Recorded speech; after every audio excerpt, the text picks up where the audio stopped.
ఇప్పుడు అందరం లేచి నిలబడి ఒక చక్కనైనటువంటి పాట పాడుకుంటూ మనమందరం కానుకలు సమర్పించుకున్నాం. మన మధ్యలో పెద్ద శంకరయ్య ఉన్నారు, వచ్చి ఒక పాట పాడుతుండగా కానుకలు సమర్పించారు.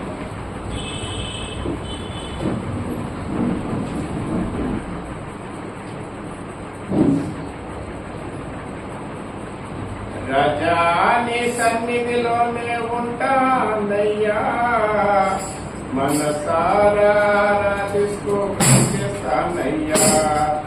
రాజాని సన్నిధిలోనే ఉంటానయ్యా, మనసారా ఆరాధిస్తూ చేస్తానయ్యా. లేనయ్యా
మనందరం కళ్ళు మూసుకుంటే మరి కానుకల నిమిత్తం ప్రార్థించుకుందాం. మన మధ్యలో సోదరు సుధాకర్ ఉన్నారు, వారు వచ్చి కానుకల నిమిత్తం ప్రార్థించుకుంటున్నాం చేస్తాం. ప్రార్థన చేస్తున్నాం. పరిశుద్ధుడా, ప్రేమ తండ్రి, కలిగిన దేవా, మీ బంగారు పాదాలకు వందనాలు, స్తోత్రాలు యేసయ్యా. వారమంతట్లనైనా మా పట్లనైనా, మా కుటుంబాల పట్ల, సంఘ పట్ల, సంఘ కార్యక్రమాల పట్ల మీరు ఎంతగానో చేసిన మేలు బట్టి వందనాలు యేసయ్యా. మీరు మాకు ఇచ్చిన నూతన పరిశుద్ధ దినాన్ని బట్టినైనా మీకే వందనాలైనా. మీ సన్నిధికి వచ్చినైనా మేము కుటుంబాల్లో కూడినైనా మీ నామాన్ని కనపరిచే భాగ్యాన్ని మీరు మాకు ఇచ్చిన దినాన్ని బట్టినైనా మీకే వందనాలు, స్తోత్రాలు చెల్లిస్తున్నాను యేసయ్యా. జ్ఞాపకం చేసుకోండి. కూర్చుని ప్రతి ఒక్క బిడ్డను ఆయన పేరు జ్ఞాపకం చేసుకోండి యేసయ్యా. ఇంకా నాయనకి ఎంతమంది ఆయన దారిలో ఉన్నారనైనా ప్రతి ఒక్క బిడ్డను కూడా ఆయన త్వరగా మీ సంఘానికి తీసుకురామని అడుగుతున్నాను యేసయ్యా. జ్ఞాపకం చేసుకోండి యేసయ్యా. మీకే స్తోత్రాలు చెల్లిస్తున్నాను యేసయ్యా. ఆ సపరేట్ సంఘాన్ని అయినా మీరు దీవించండి, ఆశ్రయించమని అడుగుతున్నాను యేసయ్యా. జ్ఞాపకం చేసుకోండి. ఆయన సంఘ సరిహద్దులు విశాలపరచుకుని అడుగుతున్నాను యేసయ్యా. జ్ఞాపకం చేసుకోండి యేసయ్యా. సంఘాన్ని ఎంతో పెద్ద గుంపులో వచ్చుకుని అడుగుతున్నాను యేసయ్యా. జ్ఞాపకం చేసుకోండి. ఇంకా ఆయన ఎంతమంది బిడ్డ పాత అవసరం కూడుకున్నారు ఆయన ప్రతి ఒక్క బిడ్డను జ్ఞాపకం చేసుకోండి యేసయ్యా. మీకే వందనాలు యేసయ్యా. జ్ఞాపకం చేసుకోండి. పాస్టర్ గారిని బట్టిన ఆయన వందనాలు, పాస్టర్ గారిని బట్టిన ఆయన మీకే వందనాలైనా, బిడ్డలకు ఇస్తున్న ఆరోగ్యాన్ని బట్టిన ఆయన మీకే వందనాలు చెల్లిస్తున్నాయినా. బిడ్డలంతా ఆయన మీకు ప్రేమ ద్వారా ఆ బిడ్డలకు ఇస్తున్న ఆరోగ్యాన్ని బట్టి, కుటుంబం బట్టిన ఆయన మీకే వందనాలు చెల్లిస్తున్నాయినా. ఈ రోజునైనా పాస్టర్ గారిని ఆయన వాక్యం చెప్తున్నారని ఆయన చెప్పున్నారని కేవలం ఆయన మీ కృపనైనా బిడ్డ ఇంకానైనా బిడ్డను మీరు లేవాలని యేసయ్యా. మీ యొక్క వాక్యంలోనైనా ఆ బిడ్డను ఇంకానైనా మంచి ఎదుగుదల దయచేయబడుతున్నాను యేసయ్యా. మీకే వందనాలు చెల్లిస్తున్నాయినా. ఇప్పుడు ఆయన పాటల ద్వారా మహిమ పొందారు యేసయ్యా, కీర్తన ద్వారా ఆయన మహిమ పొందారని నమ్ముతున్నాను యేసయ్యా. జ్ఞాపకం చేసుకోండి. ఇప్పుడు జరిగిన కార్యక్రమాన్ని అయినా మీ యొక్క ఆవుదల భద్రపడులు కాల్చి కాపాడారు యేసయ్యా. జ్ఞాపకం చేసుకోండి. నేను ఎంతబడే కానుకల నిమిత్తం ప్రార్థన చేస్తున్నాను యేసయ్యా. జ్ఞాపకం చేసుకోండి.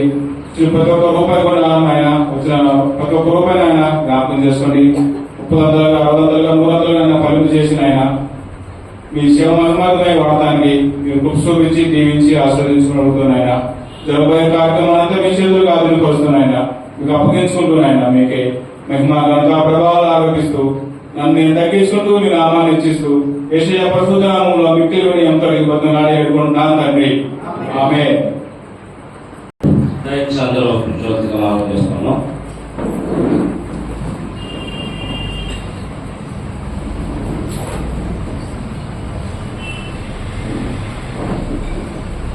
ఇప్పుడు వాళ్ళకు ప్రార్థనలు గమనించాలని పాస్టర్ గారు ప్రార్థన చదివిపిస్తారు. అందరూ కూడా శ్రద్ధగా వినాలని మీకు మనవి. వార ప్రకటనలు, సంఘ కార్యక్రమాలు గమనించాలని మనం చేస్తా ఉన్నాను. ఈరోజు సాయంకాలము మరి 3వ ఆదివారం కావున విజయ సత్యానందం గారి గృహంలో యాక్చువల్గా ఈ ప్రేయర్ జరగాలి, కానీ మహేష్ లక్ష్మి గారి యొక్క మరి రిక్వెస్ట్ ప్రకారం ఈ రోజున మహేష్ లక్ష్మి గారి గృహంలో మరి ప్రార్థన జరుగుతూ ఉంది. వచ్చే వారము సత్యానందం విజయ గారి గృహంలో మరి ఆదివారం ప్రార్థన జరుగుతూ ఉన్నది కనుక ఈ చేంజ్ ని మీరు గమనించుకొని మీరు మరి సిద్ధపడి ఈరోజు సాయంకాలము 7:30 గంటలకు వారి కుటుంబంలో జరిగే ప్రార్థన కూడికకు హాజరవ్వాలని మనం చేస్తా ఉన్నాం. అలాగే వచ్చే 26వ తారీఖు అనగా సోమవారం అందరికీ పబ్లిక్ హాలిడే ఉన్నది కనుక ఆ రోజు ఉపవాస ప్రార్థన ఉదయం 10 గంటలకు పెట్టడం జరుగుతూ ఉన్నది. ఆ రోజు దైవజనులు రెవరెండ్ ప్యారీ అబ్రహం గారు మన మధ్యానికి వాక్యాన్ని అందచేయడానికి రానున్నారు. కావున మరి 26వ తారీఖు సోమవారము ఈ నెల మరి ఉపవాస ప్రార్థన ఉంటుంది కనుక గమనించుకొని మరి రావాలని మీకు మనం చేస్తా ఉన్నాం. యథావిధిగా ప్రతి బుధవారము మధ్యాహ్నం 1 గంటల నుంచి 2 గంటల వరకు స్త్రీల కూడిక ఉంటుంది. అలాగే ప్రతి శుక్రవారం మధ్యాహ్నం 1 గంటల నుంచి 3 గంటల వరకు స్త్రీల కూడిక ఉంటుంది.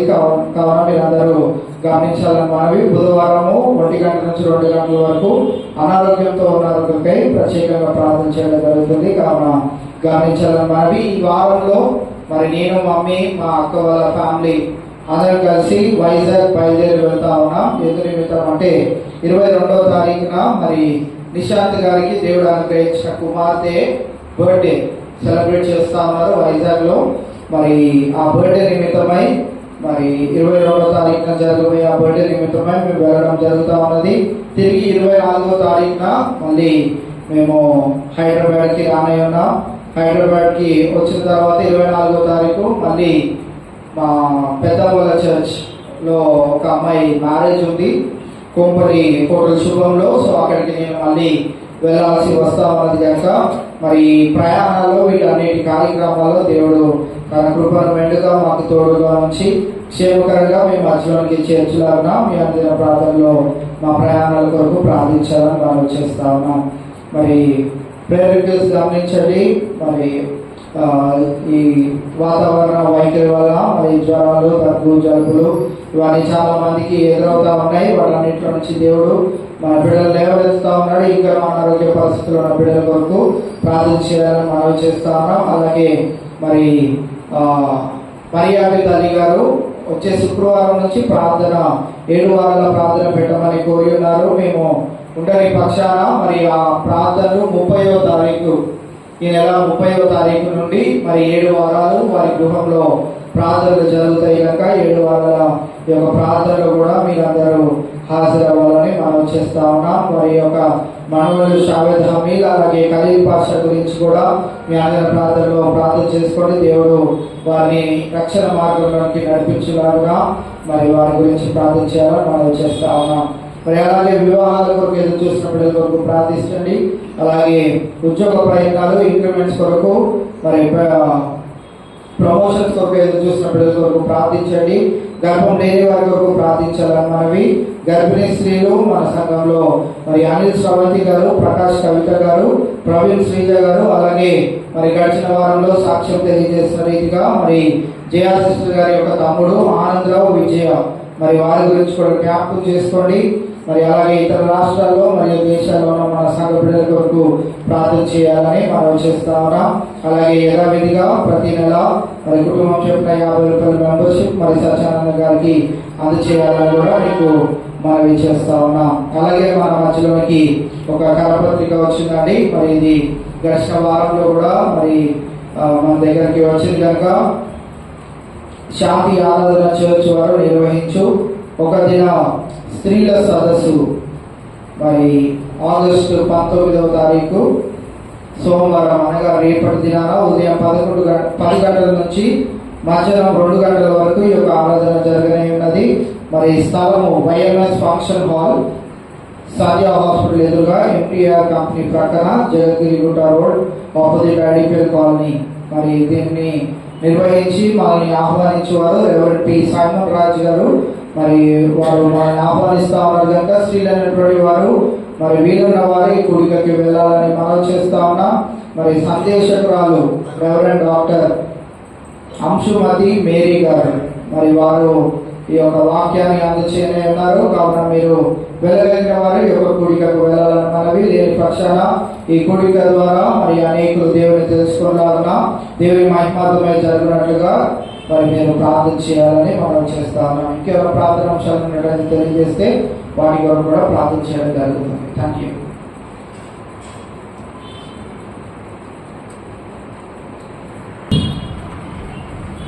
ప్రకటనలు మీరందరూ గమనించాలని నమ్ముతా ఉన్నాం. మరి అనారోగ్యంతో బాధపడుతున్న బిడ్డల గురించి, అలాగే పసిబిడ్డల గురించి, వృద్ధుల గురించి, అలాగే గర్భిణీ స్త్రీల గురించి ముఖ్యంగా బాధ కలిగి ప్రార్థించాలని మీకు అందరికీ కోరుతా ఉన్నాం. అలాగే దైవజనుల దైవజనులు గారి ప్రయాణాల్లో మీ తోడు దేవుని యొక్క తోడు కాపుదల ప్రార్థించండి. ఎందుకంటే నిశాంతి గారి యొక్క కుమార్తె మనకందరికీ ఇచ్చిన బిడ్డ తెలుసు. మరి పిల్ల జన్మదినం సందర్భంగా వారు ఎంతో ఘనంగా జరిగించాలని మరి ఇక్కడి నుంచి వారిని ఆహ్వానించడం ఎంతో మరి ఆనందకరం. అందుని బట్టి మరి బిడ్డ దినదినము మరి దేవుని సన్నిధిలో చిన్న బిడ్డ ఎదిగి వర్ధులులాగా మేము దిన ప్రార్థనలో ప్రార్థించిన. ఎందుకంటే వారు దేవుని సేవలో నిశాంతి గారు ఎంతో చక్కగా మరి తన స్వరాన్ని దేవునికి అర్పిస్తూ వాడుతున్నటువంటి కుటుంబం ముఖ్యంగా కుటుంబం గురించి దేవుని సన్నిధిలో బహుగా వాడబడాలని ప్రార్థించాలని మీకు అందరికీ కోరుతా ఉన్నాం. అలాగే ఎవరైనా సాక్ష్యం పంచుకుని ఆశ ఉంటే వారి సమయాన్ని అందజేస్తాం. వారి ముందుకు రావాలని మనవి.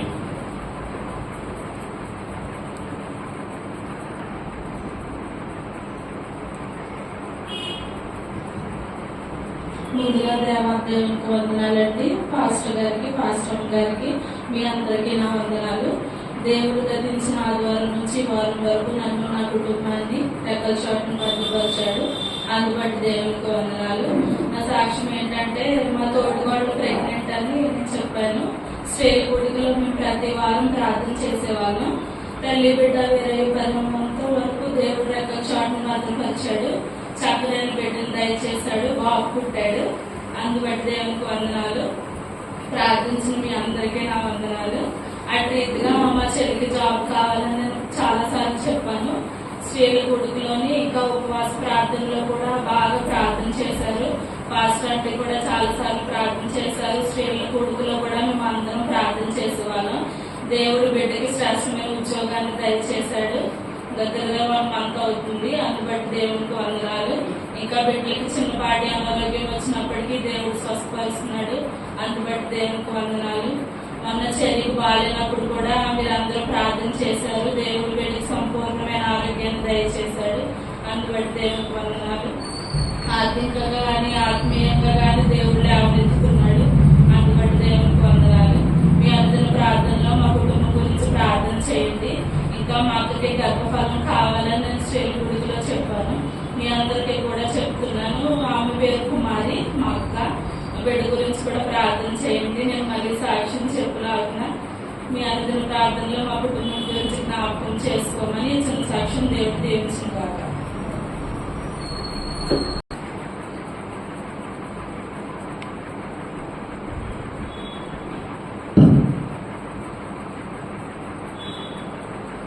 చెప్పినటువంటి సాక్ష్యాన్ని దేవుడికి మహిమ కలుగును గాక. మరి బిడ్డ ఎంతో ధైర్యంగా దేవుల్లో ఎదుగుతా ఉంది. యాక్చువల్గా వాళ్ళ వదిన గారితో పాటు ఆమె వచ్చేది. కానీ వదిన గారు అయితే సప్పడిపోయింది, కానీ మనలో చక్కగా దేవుళ్ళు ఎదుగుతుంది. సంతోషం. మరి వివిధ కారణాల వల్ల బిడ్డలు ఉద్యోగాల్లో ఉండటం వల్ల కొంచెం దేవుడిని అంటే వారు భక్తి కలవారు, ఎంతో విశ్వాసంతో ఉన్నటువంటి వారు, కానీ ఉద్యోగం ఇచ్చి కొంచెం బాధ్యతలు ఉన్నప్పటికీ ఏమైనప్పటికీ కుటుంబంలో మరి బిడ్డలు దేవుళ్ళు ఎదగడం అనేది చాలా ఆనందకరం. మరి వాళ్ళు చక్కగా సాక్ష్యాన్ని పంచుకున్నారు. అంటే యాక్చువల్గా మా అక్కకు మన చెల్లుకు అంటాం, కానీ తోటికాళ్ళు కూడా గురించి కూడా ప్రార్థించమని అడగడం అనేది ఈ రోజుల్లో తక్కువ మంది ఉంటా ఉంటారు.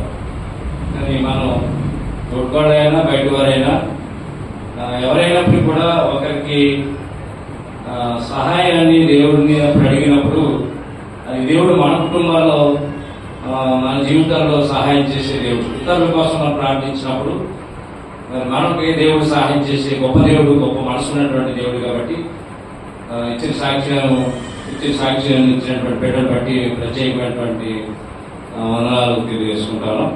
ఇప్పుడు ప్రాముఖ్యమైన అంశంలోకి మనం వెళ్ళిపోతా ఉన్నాం. మనందరం లేచి నిలబడి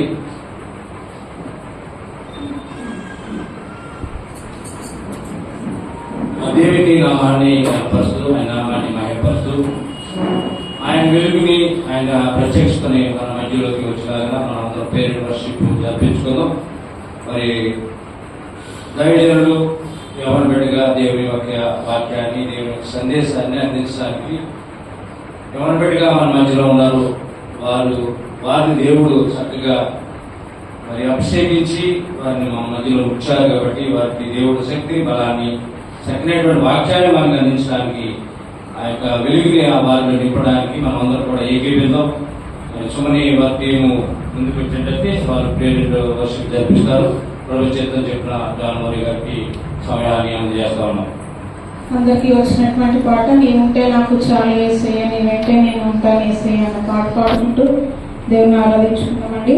మరి ఖాళీ చేతులతో ఉండకుండా దేవుని ఆరాధిస్తూ చప్పట్లు కొట్టి దేవుని మహిమపరచాల్సిందిగా కోరుచున్నాం.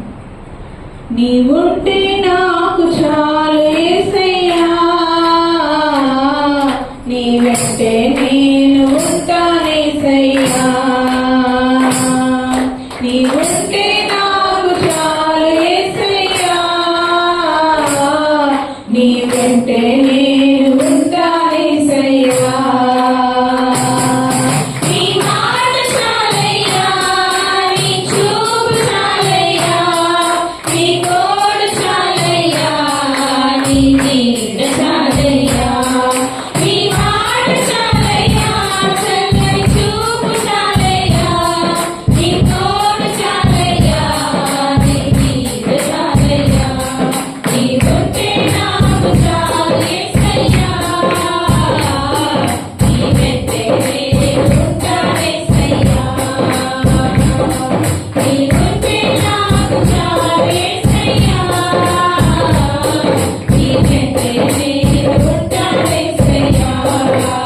ప్రార్థన చేసుకుందాం. మన హృదయాలను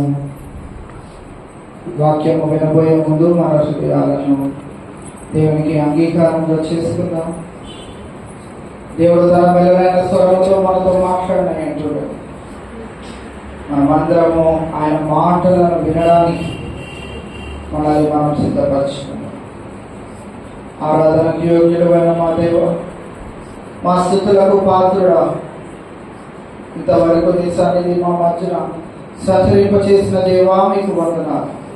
ఈ యొక్క ప్రత్యేకమైన సమయంలో నీ మెల్లనైన స్వరముతో నీవు మాతో మాట్లాడిన ఇంటుండగా, నన్ను నీ బూరగా నీవు వాడుకొన ఇంటుండగా ప్రభు, నీ ఆత్మ సంచారము మా మధ్యన నిలబెట్టిన విధానాన్ని బట్టి నీకు వందనాలు. నీవు మాతో మాట్లాడుచూ ఉండగా మేము ప్రభువా మరి దేనికి డిస్టర్బ్ కాకుండా ప్రభువా మా ఫోన్స్ని ప్రభువా సైలెంట్లో పెట్టుకున్నట్లు ప్రభువా తగిన జ్ఞానంలో మాకు దయచేయి.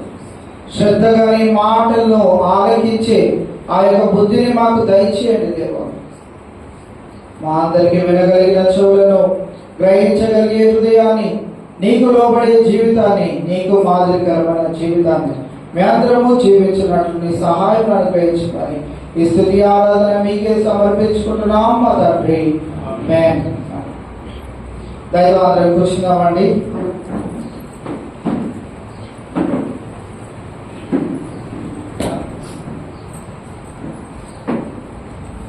ఈవేళ తిమోతికి రాసిన మొదటి పత్రిక 4వ అధ్యాయము 6 నుంచి 10 వచనాల వరకు మనము ధ్యానించుకొని ఉన్నాం. తిమోతికి రాసిన మొదటి పత్రిక 4వ అధ్యాయము 6 నుంచి 10 వచనాలు.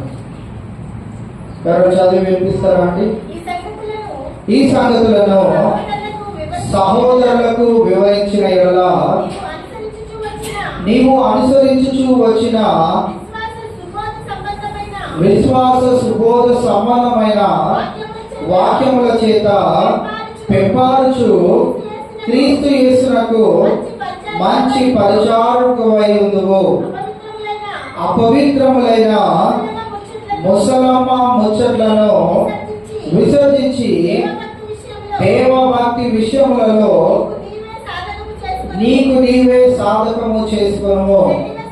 శరీర సంబంధమైన సాధకము కొంచెం మట్టుకి ప్రయోజనకరమును గాని దైవభక్తి ఇప్పటి జీవము విషయంలోను రాబో జీవము విషయంలోను వాగ్దానంతో కూడినదైనందున అది అన్ని విషయములలో ప్రయోజనకరమగును.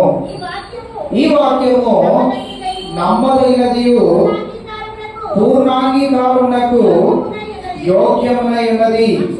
మనుషులందరికీ రక్షకుడును మరి విశేషముగా విశ్వాసులకు రక్షకుడునైన జీవము గల దేవుని యందు మనము నిరీక్షణ ఉంచి ఉన్నాము గనుక ఇందు నిమిత్తము ప్రయాసముతో పాటుపడుచున్నాము. చదివి వినిపించిన సహోదరికి ప్రత్యేకమైన వందనాలు. ఈ దినాన ఈ యొక్క లేఖన భాగాన్ని మనం గమనించగలిగినట్లయితే పౌలు భక్తుడు తిమోతికి తెలియజేస్తూ రాస్తున్న మాటలుగా మనం ఈ మాటలను గమనిస్తా ఉన్నాం. మరి మాటలలో 6వ వచనం మనం గమనించినట్లయితే అక్కడ తిమోతికి ఒక పద్ధతిని లేకపోతే తిమోతికి ఒక విధమైనటువంటి జీవిత విధానాన్ని నువ్వు అవలంబించుకోవాలి, నువ్వు నేర్చుకొని ఈ రీతి జీవితాన్ని నువ్వు పాటించాలనే విషయాన్ని అక్కడ తెలియజేయడం మనము చూస్తా ఉన్నాం. ఈ సంగతులను సహోదరులకు వివరించిన యెడల నీవు అనుసరించుచు వచ్చిన విశ్వాస సుబోధ సంబంధమైన వాక్యముల చేత పెంపారుచు క్రీస్తు యేసునకు మంచి పరిచారకుడవై యుందువు. ఇక్కడ మనం గమనించినట్లయితే మొట్టమొదటిగా నీవు బోధించక మునుపు నీవు యేసు క్రీస్తు ప్రభువారికి పరిచారకుడుగా ఉండాలి. ఇది మనం గమనించినట్లయితే ఈ మాటను మనం గమనించినట్లయితే మరి దేవునికి పరిచారకులుగా మనం జీవించే వేళ మనం మొట్టమొదటిగా మన జీవితాలను సరి చేసుకొని మనమే ఒక సాక్ష్యంగా నిలబడినప్పుడు దేవునికి మనం పరిచారకులం అవుతామనే విషయాన్ని ఇక్కడ తెలియచేస్తూ మరి ఎలాంటి విషయాన్ని నువ్వు కలిగి ఉండాలి, ఎలాంటివి నువ్వు అనుసరించాలి అని అంటే విశ్వాస సుబోధ సంబంధమైన వాక్యముల చేత పెంపారుచు క్రీస్తు యేసునకు మంచి పరిచారకుడవై యుద్ధము. ఇక్కడ మనం గమనించినట్లయితే విశ్వాస సుబోధ సంబంధమైన వాక్యముల చేత అనగా మరి దేవుని వాక్యము కాకుండా ఇంకా ఏవి నువ్వు పాటించకుండా ఉండినప్పుడు నువ్వేమవుతావు అంటే యేసు క్రీస్తు ప్రభు వారి యొక్క పరిచారకుడుగా పనివాడిగా నువ్వు మార్చబడతావు అనే విషయాన్ని తిమోతికి బోధించడం మనం చూస్తా ఉన్నాం. ఈ యొక్క 4 వచనాలు, ఈ 5 వచనాలు మనకు ఏం నేర్పిస్తా ఉన్నాయంటే వాట్ ఈస్ మోర్ వాల్యుబుల్, అసలు ప్రయోజనకరమైనది ఏది మన జీవితంలో అనే విషయాన్ని దినాన మనము పరిశోధించబోతున్నాం ఈ 5 వచనాల నుండి.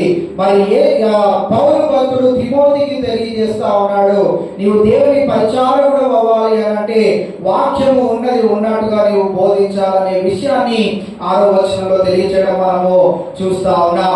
7వ వచనంలోనికి వచ్చేటప్పటికి ఆ వాక్యము ఎలాగ ఉన్నది, ఆ వాక్యము ఎలాగ నీవు బోధించాలనే విషయాన్ని తెలియజేస్తూ 7వ వచనంలో అంటున్నాడు, అపవిత్రములైన ముసలమ్మ ముచ్చట్లను విసర్జించి. ఇక్కడ మనం గమనించినట్లయితే ఈ అపవిత్రములైన ముసలమ్మ ముచ్చట్లు అనగా దీనిని ఆత్మ సంబంధమైన రీతిగా అనగా దేవుని మందిరంలో ఈ మాటలు ఎలా మనం గమనించవచ్చు అని అంటే నేను 2021 సంవత్సరంలో అభిషేకం పొందుతున్నప్పుడు అప్పుడు నేను వాక్యాన్ని బోధిస్తున్నప్పుడు చాలా మంది నాకు వెనకాలుగా నాకు ముందుగా వచ్చి తెలియజేసింది ఏంటి అని అంటే నీవు వాక్యాన్ని ఇలాగ బోధించకుండా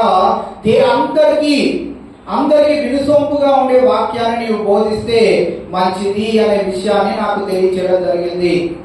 మన ఆత్మ సంబంధమైన ముసలమ్మ ముచ్చట్లు ఏమిటో తెలుసా?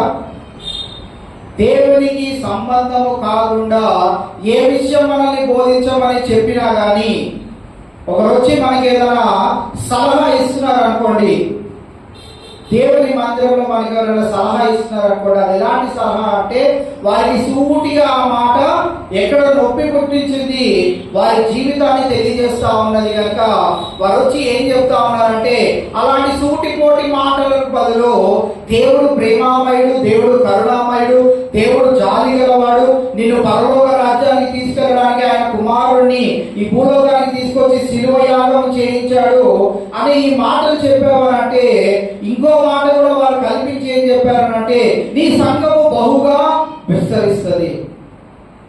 ఈనాడు మనం గమనించినట్లయితే సంఘ విస్తరణ కొరకు ఒకవేళ ప్రయత్నం చేయాల్సి వస్తే, సంఘ విస్తరణ కొరకే ఒకవేళ ఆలోచన కలిగి బోధన చేయాల్సి వస్తే అలాంటి బోధ ఎలా ఉంటుందో కూడా తెలిసిన వారమే. దేవుడు మరి మనము ఏ రీతిగా బోధించి దేవుని యొక్క మేలులు పొందుకోవాలనుకుంటున్నామో ఆ రీతిగా మనల్ని వాడుకుంటా ఉంటాడు. ఉదాహరణకు మనం గమనించినట్లయితే ఈ లోకంలో ఈ ప్రస్తుత కాలపు బోధన కనుక మనం గమనించినట్లయితే దుర్బోధనలు ఏ రీతిగా ఉంటా ఉన్నాయి అంటే ఒక ఆయన వచ్చి అరటిపండు తింటే ఏమొస్తుంది అంటున్నాడండి. మీరు అందరూ చూసే ఉంటారు, అరటిపండు తింటే ఏమొస్తుందంట? గర్భం లేని వాళ్ళంతా అరటిపండు తినండి, మీకు ఏమొస్తుంది? గర్భఫలం. నిజమేనా? యేసుక్రీస్తు ప్రభువు అలానే బోధించాడా? బైబిల్ గ్రంథం అటువంటి విశ్వాసాన్ని మనకు తెలియజేస్తా ఉందా? మన గర్భఫలం ఎప్పుడు దేవుడు ఇవ్వాలంటున్నాడు అప్పుడు వస్తుందా, లేకపోతే ఏదైనా తింటేనో దేనైనా మనం ఆచరించి పాటిస్తేనో దేవుడు ఇస్తాడా? మనం మామూలుగా గమనించినట్లయితే ఇలాంటి వాక్యాలు, ఇలాంటి బోధన విధానము కొంతమందికి ఎలా ఉందంటే చాలా ఆనందదాయకంగా ఉంది, చాలా వినసొంపుగా ఉంది. ఇది మనం గమనించినట్లయితే ఇక్కడ అపవిత్రములైన ముసలమ్మ ముచ్చట్లు. మన చిన్నప్పుడు పిల్లలకి చెప్తా వచ్చాం, ఈ జనరేషన్ లో నా తర్వాత జనరేషన్ వాళ్ళకైతే ఈ కథ తెలియదు. ఏంటా కథ అంటే అనగనగనగనగనగనగా ఒక రాజు ఉన్నాడు. ఆ రాజుకి ఎంతమంది కుమారులు? 7 కుమారులు. ఇప్పుడు సండే స్కూల్ పిల్లలు లేదు కానీ వాళ్ళకి తెలియదు ఎంతమంది కుమారులు ఉన్నారు ఆ రాజు. మనందరం ఎందుకు 7 చెప్పాం, 10 ఎందుకు చెప్పలేదు? మనందరం ఏం విన్నాము? 7 కుమారులు ఉన్నారనే విన్నాం. 7 కుమారులు విన్నామనే ఆ కథలో నుంచి మనం ఏ పాఠం నేర్చుకోగలుగుతాము అని అంటే ఏం లేదు. కానీ నా వరకు మరి ఏమైనా కథలు చెప్పాలి మన బిడ్డలకు అని అంటే ఎలాంటి కథలు చెప్పవచ్చు అని అంటే, ఏ కథలోనైనా నీ రాజు కానీ నీ హీరో కానీ ఏ స్టోరీ నువ్వు నీ పిల్లలకి చెప్పాలనుకున్నా దాంట్లో హీరో కానీ రాజు కానీ ఎవరై ఉండాలి అని అంటే సాక్షాత్తు యేసు క్రీస్తు ప్రభువారు ఒక్కరే. ఆయన గురించి నువ్వు ఎలా వివరించాలనుకుంటున్నావో నాకు తెలియదు, దాని స్టోరీ ఎలాగ నువ్వు వర్ణించాలనుకుంటున్నావు నాకు తెలియదు, కానీ మీ పిల్లలకు అర్థం అవ్వాల్సింది ఏంటి అని అంటే ఈ స్టోరీకి రాజు కానీ హీరో కానీ ఎవరనంటే యేసు క్రీస్తు ప్రభువారు. ఆయన ఎటువంటి రాజు అనే విషయాన్ని మనం గమనించాలి. ఇది కీర్తన భాగంలో ఆయన గురించి తెలియజేయబడతా ఉన్నది. ఆయన వస్తున్నాడు, మన గుమ్మములు తెరుచుకొని ఉండండి. ఆయన ఎటువంటి రాజు అంటే మహిమగల రాజు, సైన్యములకు అధిపతియగు యెహోవా మీ మధ్యలోనికి రానై ఉన్నాడు, మీ గుమ్మములను తెరుచుకొని ఉండండి. ఆ మాటలు యేసుక్రీస్తు ప్రభువారు మరి సువార్త మార్చడంలో యాదృచ్ఛంగా ఏమని అన్నాడంటే, మీ హృదయంలోనే తలుపు యొక్క నేను నిలువబడి ఉన్నాను, మీరు తెరిచినట్లయితే దాంట్లో నేను నివాసం చేసేదను. ప్రకటన గ్రంథంలో కూడా ఆ మాటను మళ్ళీ మనము చూస్తూ ఉంటాం. ఇవే మనం గమనించినట్లయితే మనము ఎలాంటి కథలను వింటా ఉన్నాం, ఎలాగ మనము ప్రలోభితం అవుతా ఉన్నాం, ఎలాంటి వాటిని చూసి మనము మన విశ్వాసాన్ని పెంచుకుంటా ఉన్నాం అనేది ఇక్కడ పౌలు భక్తుడు తిమోతికి ఏమని హెచ్చరిస్తా ఉన్నాడంటే, అపవిత్రములైన ముసలమ్మ ముచ్చట్లను మనము విసర్జించాలి. ఇక్కడ నిలబడి నేను మాట్లాడుతున్నప్పుడు ఎవరిని ఉద్దేశించి నేను మాట్లాడను, ఎందుకంటే అది పరిశుద్ధాత్ముడు కలుగజేసి మాట్లాడించేది. ఆ మాటలు విని మన జీవితాలను సరి చేసుకున్నప్పుడు మనకు మేలైనది దేవుడు చేస్తాడు కనుక ఇవాళ మనము మరి ఈ అపవిత్రములైనటువంటి ముసలమ్మ ముచ్చట్లు విసర్జించి అనగా యేసుక్రీస్తు ప్రభువారిని పక్కన పెట్టి వారి యొక్క దురాశకు వారి యొక్క స్వలోపానికి పాల్పడే అనేక మంది దైవజనులు ఈ రోజున ఉంటున్న వేళ వాక్యము వారికి ఏమాత్రము అవసరము లేనే లేదు, వాక్యంతో సంబంధమే లేదు. బైబిల్ గ్రంథం తెరిచి అక్కడ పెట్టుకుంటారు అంతే, ఇంకా దాంతో వారికి సంబంధము లేదు. ఒక మాటను తీసుకుంటారు, యేసుక్రీస్తు ప్రభువారు అన్నాడు 5 రొట్టెలు 2 చేపలను 5,000 మందికి పంచాడు అంతే. దాని తర్వాత అంతా డబ్బంతా ఎవరి గురించి అనంటే ఆయన గురించి. వాళ్ళ ఆవిడ వెనకాల నుంచి రన్నింగ్ కామెంటరీ ఇస్తా ఉంటారు, ఆయన ముందుకు వచ్చేసి నాకు దేవుడు ప్రేరేపణ కలుగు చేస్తా ఉన్నాడు అని ఊగిపోతా ఉంటారు.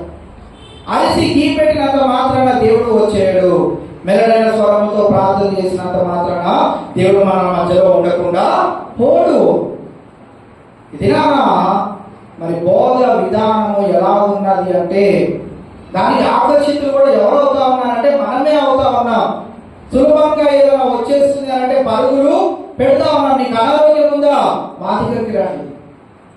నీకు ఆస్తిపాస్తుల్లో ప్రాబ్లం ఉందా, మా దగ్గరికి రండి. నీకు ఆర్థిక పరమైన ఇబ్బందులు ఉన్నాయా, మా దగ్గరికి రండి. విశ్వాసంలో ఉన్నవారు అటువంటి వాటి వైపు చూడరు. ఎందుకు అంటే వాటిని కలుగ చేసేది దేవుడే, వాటిల్లో నుంచి విడుదల కలుగ చేసేది కూడా దేవుడే. ఆ విశ్వాసం ఎప్పుడైతే నీలో నాలో ఉంటుందో ఇలాంటి దుర్బోధులకు లేకపోతే అపవిత్రములైనటువంటి ముసలమ్మ ముచ్చట్లు పాత కథలు వీటన్నిటి వైపు మనము మనస్సును ఉంచనే. దేవుని వాక్యం ఎక్కడ దొరుకుతుందో, ఎక్కడ స్వచ్ఛమైన వాక్యం దొరుకుతుందో, ఎక్కడ మన జీవితాలను సరిచేయబడి విలువైన మాటలు మనకు దొరుకుతున్నాయో అక్కడికి పరుగులు పెట్టేవారు కొద్దిమంది. అద్భుత కార్యాలు, ఆశ్చర్య కార్యాలు, మరి సూచక క్రియలు చూడాలని పరుగులు పెట్టేవారు అనేకులు. ఆ రోజున యేసుక్రీస్తు ప్రభువారి దగ్గరికి పరుగులు పెట్టుకుంటూ వెళ్ళింది ఎవరు అంటే పరిసయ్యులు, శాస్త్రులు. వారికి అనారోగ్య పరిస్థితులు లేవా అంటే ఉన్నవారు, బాగుపరచబడిన వారు, యేసుక్రీస్తు ప్రభువారిని వెంబడించిన వారు కూడా ఉన్నారు. కానీ చాలాసార్లు వారు యేసుక్రీస్తు ప్రభువారిని వెంబడించడానికి గల కారణం ఏంటిది అంటే మా బోధలు ఎవరు వినట్లేదు, ఈయన బోధలు వినడానికి పరుగులు పెడుతున్నారు కనుక ఈయనని మేము చంపివేసే ప్రయత్నం చేద్దామని పరుగులు పెట్టారు. కానీ దురాశకే వారి ఆలోచనలు ఉన్నాయి. కానీ ఆయన బోధ ఏంటి, ఆయన బోధన విధానంలో మార్పులు ఏంటి, మనమేమి నేర్చుకోవాలనే ఆశ వారిలో లేకపోవడం మనం చూస్తా ఉన్నాం. ఇవాళ మనం ఈ వచనాల్లో తిమోతిని పౌలు భక్తుడు హెచ్చరిక చేస్తా ఉన్నాడు. నీవు ముసలమ్మ ముచ్చట్లు, అపవిత్రమైన ముసలమ్మ ముచ్చట్లు నీవు మానుకోవాలి, వాటిని విసర్జించాలి, వాటిని నువ్వు అంగీకరించవద్దు. ఎవరైనా వచ్చి నీకు ఇలా బోధ చేయండి మీకు బాగుంటది, ఇలా బోధ చేయండి మీకు అనేకులు ఆకర్షింపబడతారు, ఇలాంటి బోధ చేయండి అనేకులు వచ్చి వింటారు అని అంటే, అలా చేస్తే అనేకులు వచ్చి నీ మాటలు వింటారేమో కానీ వారిలో ఒక్కరు కూడా నీతో పాటు పరలోక రాజ్యానికి రాని రాదు. ఎందుకు రాడు అంటే వారిలో విశ్వాసము లేదు. ఆ క్రియారూపకంగా కార్యం జరిగేంత వరకు నిన్ను వెంబడిస్తారు. ఒక్కసారి జరిగిందంటే వారు వెళ్ళి తిరిగి వారి యొక్క యథావిధి జీవితాన్ని వారు కొనసాగిస్తూ ఉంటారు. ఇది మనం గమనించినట్లయితే ధనవంతుడు ఒక ఆయన యేసుక్రీస్తు ప్రభువారి దగ్గరికి వచ్చాడు. యేసుక్రీస్తు ప్రభువారి దగ్గరికి వచ్చి ఏమని అన్నాడు అంటే, అయ్యా నీ బోధ నేను విన్నాను, నాకు ఎంతో బాగా అనిపించింది, నాకు ఎంతో ఆకర్షితంగా అనిపించింది, నిన్ను వెంబడించాలంటే నేనేం చేయాలి? వెంటనే యేసుక్రీస్తు ప్రభువారు ఏమన్నాడు, నీకున్న సమస్తమును విడిచిపెట్టి నన్ను వెంబడించు. వెంటనే ఆ ధనవంతుడు తన ముఖమును కిందికి చాపి ఆయన తిరిగి వెళ్ళిపోయాను. అప్పుడు యేసుక్రీస్తు ప్రభువారు ఒక ఉపమానము అక్కడ తెలియజేశాడు. సూది బెజ్జంలో ఒంటె దూరుట సులభము, కానీ ధనవంతుడు పరలోక రాజ్యంలో చేరుట అసాధ్యము. ఈ వెంటాడే వారు, ఈ మరి కార్యాలు చూడాలని ప్రాకులాడే వారందరూ, ఈ అపవిత్రమైన ముసలమ్మ ముచ్చట్లకు మరి ఆకర్షితులై వెళ్ళే వారందరూ ఎటువంటి వారు అంటే, ఆ ప్రస్తుత కాలము, ఆ సమయం వరకు, ఆ కార్యము జరిగేంత వరకే వారు భక్తిని కనపరుస్తారు. ఒకసారి ఆ కార్యం జరిగితే యథావిధిగా వారి జీవితంలోకి వారు వెళ్ళిపోతారు. ఒకవేళ ఆ కార్యము వారు అనుకున్న సమయంలో జరగకపోతే ఈ దేవుడి కార్యం చేయడమో అనుకొని ఇంకో దేవుడిని వెతుక్కుంటా వెళ్తా ఉంటారు. ఆప్షన్స్ వారికి చాలా ఎక్కువగా ఉంటాయి. దినా నీ విశ్వాసం నా విశ్వాసం ఎలా ఉండాలి అంటే, మనకి కార్యాలు చేసినా చేయకపోయినా మనల్ని పరలోక రాజ్యానికి తీసుకెళ్లి నమ్మదగిన దేవుడు, మహిమ గల రాజు ఎవరు అంటే యేసుక్రీస్తు ప్రభువారు ఒక్కరే. ఆయన మనల్ని ధనవంతులుగా కూడా ఈ లోకంలోనూ పరలోకంలోనూ కూడా చేస్తాడు అనే మాటని 8వ వచనంలో మనం చూస్తాం. దానికి మార్కు సువార్తలో ఒక వచనాన్ని కూడా మనం చూస్తాం. 7వ వచనంలో 2వ భాగాన్ని కనుక మనం చూసినట్లయితే, దేవభక్తి విషయంలో నీకు నీవే సాధకము చేసుకును. మరి అందరూ ఎలాగ జీవించాలో వారు ఎక్కడి నుంచి నేర్చుకోవాలంటే నిన్ను చూసే వాళ్ళు నేర్చుకోవాలి. నువ్వు ఎలా నడుచుకుంటున్నావో దాన్ని చూసే నేర్చుకో. నీ జీవిత విధానంలో దేవుడు ఎలాగ నిన్ను ఆశీర్వదిస్తున్నాడో అది చూసే వాళ్ళు కూడా నీ నడవడికలో, నీవు నమ్మకత్వంలో, నీ విశ్వాసంలో, నీ నిరీక్షణలోనే వారు కూడా వారి జీవితాలను కొనసాగించాలి. ఎవరెవరో చూసి కాదు, నిన్ను నమ్ముకొనిన ప్రజలు నిన్ను చూసే నీ నిజమైన దేవుడు తెలుసుకొని ఆయనను వెంబడించాలి. ఆయన యందు విశ్వాసము కలిగి ఉండాలి. అందుకే దేవభక్తి విషయంలో నీకు నీవే సాధకము చేసుకోను అనే మాటను మనం ఇక్కడ చూస్తా ఉన్నాం. 8వ వచనంలో అసలు మన జీవితాల్లో ప్రయోజనకరమైనది ఏదో ఇక్కడ తెలియజేయడం మనం చూస్తా ఉన్నాం. 8వ వచనాన్ని మనం చూస్తే, శరీర సంబంధమైన సాధకము కొంచెము మట్టికే ప్రయోజనకరమగును, కానీ దైవభక్తి ఇప్పటి జీవం విషయంలోనూ రాబో జీవము విషయంలోనూ వాగ్దానముతో కూడినదైనందున అది అన్ని విషయములలో ప్రయోజనకరమగును. ఇక్కడ 2 మరి ప్రయోజనకరమైన విషయాలను మనము చూస్తా ఉన్నాం. ఒకటి ఏంటంటే, శరీర సంబంధమైన సాధకము కొంచెం మట్టుకే ప్రయోజనకరమగును. మనము మామూలుగా ఉదాహరణకు తీసుకున్నట్లయితే, జిమ్ ట్రైనర్ అని ఉంటాడు. స్పెషల్ గా ఆయన బాగా జిమ్ చేసి కండలు అన్ని సంపాదించుకొని ఆయన ఇంకొక వ్యక్తి ఆయన లాగా తయారవ్వాలంటే ఏం చేయాలో ఆయన ట్రైన్ చేస్తా ఉంటాడు. ఆయన స్పెషల్ గా జిమ్ కోచ్ అంటారు, జిమ్ ట్రైనర్ అంటారు. ఆయన స్పెషల్ గా మళ్ళీ వేరే డబ్బులు పే చేసి ఆయన ఒక్కొక్కరు పెట్టుకుంటా ఉంటారు. ఆయన లాగా వీళ్ళు కూడా తయారవ్వాలి అని. జిమ్ ట్రైనర్ చాలా బలవంతుడు కదా. ఆయన ఫీవర్ వచ్చింది అనుకోండి, అదే బలంతో ఉంటాడా? ఫీవర్ వస్తే 3-4 రోజులు లేవాడు, 3-4 రోజులు లేవాడు. ఇక్కడ ఎందుకు ఆ విషయాన్ని చెప్తా ఉన్నానంటే, ఇంకో విధంగా మనం గమనించినట్లయితే మనకి ఉపవాస ప్రార్థన ప్రతి నెల పెట్టుకుంటా ఉన్నాం. చాలా మంది ఉదయకాలం నుంచి మధ్యాహ్నం 3-3:30, 4 వరకు భోజనం చేయకుండా ఇక్కడే ఉంటున్నారు. వారు ఎలాగ మాకు కనపడతా ఉన్నారు అంటే, మాకు అలసిపోయామండి, నా కళ్ళు తిరిగిపోతున్నాయండి, నా షుగర్ లెవెల్స్ పెరిగిపోయాయండి అన్నవారు ఈ రోజు వరకు ఎవరు లేరు. ఆత్మ సంబంధమైన ప్రయోజనకరమైన విషయాలలో మనం ఎప్పుడైనా తల మరి దూర్చినప్పుడు, లేకుంటే మనం వాటిలో ఆ క్రియాపరంలో మనం ఉన్నప్పుడు మనం పొందుకునే శక్తి ఎటువంటిది అని అంటే, బైబిల్ గ్రంథం ఒక వాక్యం తెలియజేస్తా ఉంటది. మనం ఎప్పుడు బలహీనులమో అప్పుడే మనం అనుకుంటా ఉంటాం. రోజువారీగా మన ప్రక్రియలో ఒకవేళ షుగర్ ఉన్నవాళ్ళు 12-12:30 వారికి ఏదో ఒక ముద్ద పడకపోతే వారి షుగర్ లెవెల్స్ హై అయిపోతాయి, తల తిరిగిపోతా ఉంటుంది, ఇక పడిపోతున్నామేమో అన్న పరిస్థితుల్లోకి వెళ్తారు. మనం గమనించినట్టయితే ఆత్మ సంబంధమైన కార్యములలో లేకుంటే దైవ శక్తి కలిగిన ఆ యొక్క కార్యక్రమంలో మనం ఎప్పుడైతే ఉంటామో ఆ సమయంలో మనం ఉపవాసం చేసిన వారిగా మనం ఉండము. మన ముఖం ఎప్పుడు కూడా మరి నీరసంగా కనిపించదు, మన ఆకలి అనేది వేయదు, తప్పిక అనేది రాదు. పరలోకంలో ఏ రీతిగా ఉంటుందో ఇక్కడ మనం అలాగే అనుభవించే స్థితిని దేవుడు మనకు అనుగ్రహిస్తాడు. అదే మామూలుగా మనం ఇంట్లో ఉన్నాం అనుకోండి, ఖాళీగా మనం పనులన్నీ చేసుకొని మనం అలా కూర్చున్నాం అనుకోండి, వెంటనే ఏం చేస్తా ఉంటది, 12 నుంచి 8-9 టిఫిన్ తిన్న వాళ్ళకి 12 నుంచి మళ్ళీ కడుపు ఏం చేస్తా ఉంటది, మెల్లగా 1 ఎలకని 2 ఎలకల్ని 3 ఎలకల్ని 4 ఎలకల్ని పంపించి పరుగులు పెట్టించి తినవయ్యా బాబు, ఇంకా నేను అయిపోయినట్టున్నాను అని మన శరీరము మనల్ని కృంగజేస్తూ ఉంటది. ఇక్కడ మనం గమనించినట్లయితే మనము అనారోగ్యంతో ఉన్నప్పుడు కూడా దేవుడి మందిరానికి వచ్చినప్పుడు దేవుడు బలాన్ని చేకూరుస్తా ఉంటాడు. ఫీవర్ ఉందండి, అయినా కానీ ఉపవాస ప్రార్థనలో నేను పొందాలని దేవుడి మందిరానికి వచ్చేసానండి, దేవుడు నాకు బలాన్ని దయచేశాడు. ఎక్కడి నుంచి వచ్చింది ఆ బలం? ఎవరితో మరి అందరితో కలిసి నువ్వు కూడా తినకుండా ఉన్నప్పుడు, నీవు ఆ పరిస్థితిలో ఉన్నప్పటికీ ఎక్కడి నుంచి దేవుడు సమకూర్చాడు ఆ బలం? ఎక్కడి నుంచి నీకు సమకూర్చబడ్డది ఆ బలం అంటే, సాక్షాత్తు దేవుడే ఆ బలాన్ని నీకు సమకూర్చాడు.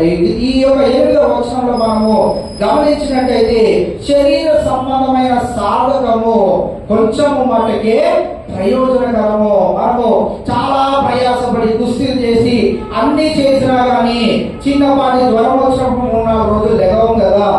అదే గడిచిన ఆగస్టు 15వ తారీఖున మా పెద్దవాళ్ళ చర్చ్ లో ఫ్యామిలీ రిట్రీట్ జరిగింది. ఫ్యామిలీ రిట్రీట్ జరిగినప్పుడు మరి ఒక దైవజనుని అక్కడ వాక్యం చెప్పడానికి పిలిచారు. పాల్ శ్రీనివాస్ అని నాకు టీచర్, ఇక్కడ మంజు గారికి కొంతమందికి ఆయన తెలుసు. సో ఆయన వచ్చినప్పుడు ఆయన ఒక సాక్ష్యాన్ని తెలియజేశాడు. ఆయన పాలవంచ అనే ఒక ఊరికి వాక్యాన్ని బోధించడానికి వెళ్ళినప్పుడు 3 రోజులు వాక్యం బోధించడానికి వెళ్ళాడంట. 3 రోజులు వెళ్ళినప్పుడు 2వ రోజు ఉదయకాల సమయంలో కాస్త టైం ఉంది అని ఆ దైవజనుడు అన్నాడంట, మా చర్చ్ లో బాగా ప్రార్థన చేసే ఒక విశ్వాసురాలు ఉందండి, ఆవిడ హాస్పిటల్లో ఉంది, మరి క్యాన్సర్ వ్యాధితో బాధపడతా ఉంది, 3rd స్టేజ్ లో ఉంది, ఆమె గురించి ఒకసారి హాస్పిటల్కి వెళ్ళి ప్రార్థన చేసి వద్దాము అని ఇద్దరు కలిసి బయలుదేరి వెళ్ళారంట. దానంతట్లో ఆమె ఎంత ప్రార్థనలో ఎంత విశ్వాసాలో అవన్నీ చెప్తా ఉన్నారట. వింటూ హాస్పిటల్ చేరుకున్నారట. ఈ పలానా పేషెంట్ ఏ బెడ్ నెంబర్ అని అడిగారట. ఆ బెడ్ నెంబర్ తెలుసుకున్నారు. ఆ బెడ్ దగ్గరికి మరి క్యాన్సర్ వార్డ్ అంటే ఒకరి తర్వాత ఒకరే పంపిస్తారు కాబట్టి ఫస్ట్ మీరు వెళ్ళి ఆ బెడ్ దగ్గర ఆ పేషెంట్ ఉంటది, ఆ పేషెంట్ పేరు పలానా, ఆమెకు ప్రే చేసి మీరు బయటకు రండి అని అన్నారంట. వెళ్ళేటప్పటికి ఆ బెడ్ నెంబర్ దగ్గర ఒక పేషెంట్ ఒక ఆమె కూర్చొని ఉందట. ఆమె కూర్చొని ఉంటే, అమ్మ మీ ఆరోగ్యం ఎలా ఉంది, మరి మీ గురించి ప్రార్థన చేయమని మీ పాస్టర్ గారు నన్ను తీసుకొని వచ్చాడమ్మా అంటే, లేదండి అని నేను కాదండి పేషెంట్ అని అంటా ఉంటారు. నేను కాదండి పేషెంట్ అని అంటా ఉంటే ఆయన ఈవిడతో సంభాషణ చేస్తూ ఉండగానే పక్కన బెడ్ దగ్గర ఒక 2 బెడ్ల అవతల ఒక ఆవిడ గంభీరంగా దేవుని యొక్క సువార్త ప్రకటన చేస్తా ఉన్నదంట. ఈవిడ అన్నదంట, నేను ఆ పేషెంట్ వాళ్ళ చెల్లిని, ఆ పేషెంట్ పక్కన 2 వార్డుల అవతల మాటలు ఏవైతే వినిపిస్తున్నాయో అక్కడ ఉంది ఆ పేషెంట్ అని అన్నాడు. అనగానే ఈయన అవార్తిని అక్కడికి వెళ్ళి, అమ్మ మీరేనా పేషెంట్ అంటే, అవునండి. అమ్మ మీరు అప్పటి నుంచి దేవుని మాటలు ఏవో చెప్తా ఉన్నారు అంటే, అండి ఈవిడ అవిశ్వాసరాలు, ఈవిడకి ఏ ప్రాబ్లం ఉందో నాకు అదే ప్రాబ్లం ఉంది, ఇద్దరము 3rd స్టేజ్ లోనే ఉన్నాము. ఆవిడకి సువార్త బోధించి ఆవిడ కూడా పరలోక రాజ్యానికి వెళ్ళాలని నేను ప్రయాస పడతా ఉన్నాను అని ఆ యొక్క సమయంలో అనగానే ఈ దైవజనుడు కంగు తిన్నాడంట. దేనికి వెళ్ళాడు ఈ దైవజనుడు? ఆ పేషెంట్ దగ్గరికి ప్రార్థన చేసి బలపడతామని. ఆ పేషెంట్ ఏం చేస్తుంది? హాస్పిటల్లో ఉన్న అనేకులను దేవుని వైపు, మరి ఆ పరలోక రాజ్య వారసులు కావాలని ఆసక్తితో ఆ బిడ్డ కొన్ని మాటలను వారికి బహు గంభీరంగా తెలియజేస్తా ఉన్నదట. ఆ దైవజనుడు వెంటనే అన్నాడట, మీ పాస్టర్కి పెద్ద పిచ్చున్నట్టుదమ్మా, నిన్ను పేషెంట్ అన్నాడు, నీ దగ్గరకు వచ్చి ప్రార్థన చేయమన్నాడు, నీ మాటలు వింటుంటే నాకే ఎక్కడ లేని బలం నేను పొందుకుంటా ఉన్నాను అని చెప్పి చిన్న ప్రార్థన చేసి వచ్చాడట. అప్పుడు ఆ పేషెంట్ అన్నదట, పాస్టర్ గారు నా గురించి మీరు ఏం ప్రార్థన చేయనవసరం లేదు, నా భర్త ఇంకా మారలేదు, నా కుమారుడు ఇంకా నా మాట వినట్లేదు, మీరు చేయగలిగితే వారి కోసం ప్రార్థన చేయండి, నా కోసం అవసరం లేదు. ఎందుకనంటే నేను ఏ క్షణాన కళ్ళు మూసినా కానీ నేను తెరిచేది ఎక్కడంటే పరలోక రాజ్యంలోనే. ఆ నిశ్చయత పౌలు భక్తుడు కూడా కలిగి ఉండడం మనం చూస్తూ ఉంటాం. నేను మంచి పోరాటము పోరాడింది అని తన గురించి తాను సాక్ష్యం ఇచ్చుకోవడం మనం వింటా ఉన్నాం. ఆమె కూడా అంటా ఉన్నది, నా జీవిత కాలం అంతా ఇటువంటి అనారోగ్యం వచ్చినందుకు, ఈ శరీర యొక్క బలహీనత వలన నేను ఎప్పుడు కూడా కృంగిపోవట్లేదండి. నాకు దేవుడు ఇచ్చిన నిరీక్షణ విశ్వాసాన్ని బట్టి నేను ఖచ్చితంగా పరలోకంలో ఉంటాను కనుక నాతో పాటు ఈ బెడ్ల పైన ఉన్న ఒక్కరినైనా నాతో పాటు నేను తీసుకువెళ్ళే ప్రయత్నము చేస్తా ఉన్నా. ఇది మనకి ఎలాంటి ఆరోగ్యం ఉంది? చేతులు ఆడుతున్నాయా? కాలు ఆడుతున్నాయా? నోట్ల నుంచి మాట వస్తుందా? భర్తల పైన అరవడానికి వస్తుందా? భార్యల పైన అరవడానికి వస్తుందా? చెయ్యి చాపి గట్టి కొడితే భార్య ఏడుచుకుంటూ వాళ్ళ ఇంట్లో గుర్తు చేసుకునేటట్లు మన చెయ్యి ఆడుతుందా? కాలు ఆడుతుందా? అన్ని ఆడుతున్నాయి. ఏం చేయలేకపోతున్నాం?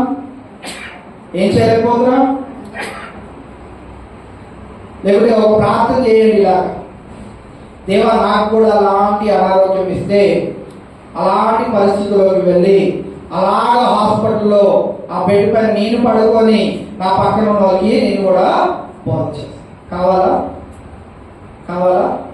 ఏం చేయాలి? మరి మనం ఏం చేయాలి? మనలో బలం ఉండగా, మనలో శక్తి ఉండగా, మనలో సామర్థ్యత ఉండగా మనం ఏం చేయడానికి ప్రార్థనడాలి?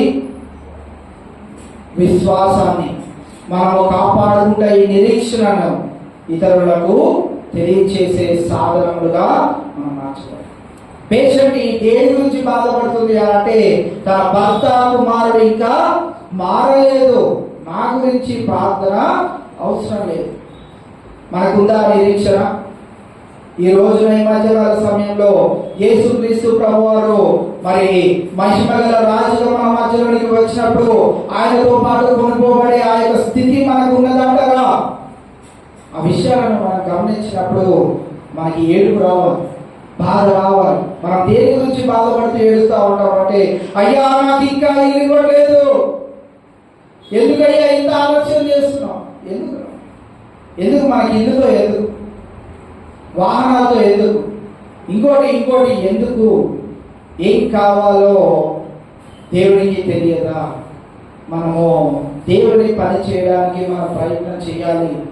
ఆ ప్రయత్నంలో మనకి దొరికే సఫలత ఏంటిది అంటే, మనకి ఏం కావాలో 100 దేవుడు దాన్ని మనకు అనుగ్రహిస్తాడు. నేను చెప్తున్న మాటలుగా వీడేదో మనల్ని ఇప్పుడు వరకు తిట్టాడు కనుక, కాస్త సూడిపోడి మాటలు అన్నాడు కనుక ఇప్పుడు మంచిగా వెన్నరాస్తున్నాడు అనుకోకండి. యేసు క్రీస్తు ప్రభువారే పేతురు భక్తుడు ఇలా అడుగుతాడు, అయ్యా మేము అన్నీ విడిచిపెట్టి నేను వెంబడిస్తున్నాం కదా, మాకేంటి? మనకు కూడా ఉందా? మీరు బాగానే చెప్పారండి సువార్త ప్రకటన చేయమని, మాకేంటండి? ఉండాలి. సహజంగా ఆ యొక్క ఆలోచన ప్రతి ఒక్కరికి ఉండాలి. పేతురు భక్తుడు నోరు తెచ్చి, దుడుకు పేతురు కనుక నోరు తెచ్చి అడిగేశాడు. కానీ మిగతా 11 శిష్యులు కూడా వారి మనసులో ఏముందంటే, మా వారిని అందరినీ విడిచిపెట్టి మేము ప్రయాణం చేస్తున్నాం నీతో పాటు, మాకు ఏంటి ప్రయోజనము? మార్కు సువార్త 10వ అధ్యాయం 29-30 వచనాల్లో యేసుక్రీస్తు ప్రభువారు 29వ వచనంలో ఇలా అంటా ఉన్నాడు, యేసు ఇట్లా నేను నా నిమిత్తమును సువార్త నిమిత్తమును ఇంటినైనను అక్కతమ్ములైనను ఆ అక్కచెల్లెలైనను తల్లిదండ్రులైనను పిల్లలైనను విడిచిన వాడు ఇప్పుడు హింసలతో పాటు నూరంతలుగా, ఏమనే మాట ఉంది అక్కడ? నూరంతలుగా ఏమేమి పొందుకుంటారో మళ్ళా లిస్ట్ పైన ఏవైతే కోల్పోయారో అవి ఎన్ని పొందుకుంటారంట? నూరంతలుగా అన్నదమ్ములను, అక్కచెల్లెలను, తల్లులను, పిల్లలను రాబో లోకమందు పొందునని నీతో నిశ్చయముగా చెప్పుచున్నాను. ఎవరు చెప్తున్నారు ఈ మాటలు? ఎవరు చెప్తున్నారు ఈ మాటలు? నా నిమిత్తము, ఈ సువార్త పని నిమిత్తము మీరు అన్ని విడిచిపెట్టుకొని వచ్చినట్లయితే మీకు నూరంతలుగా.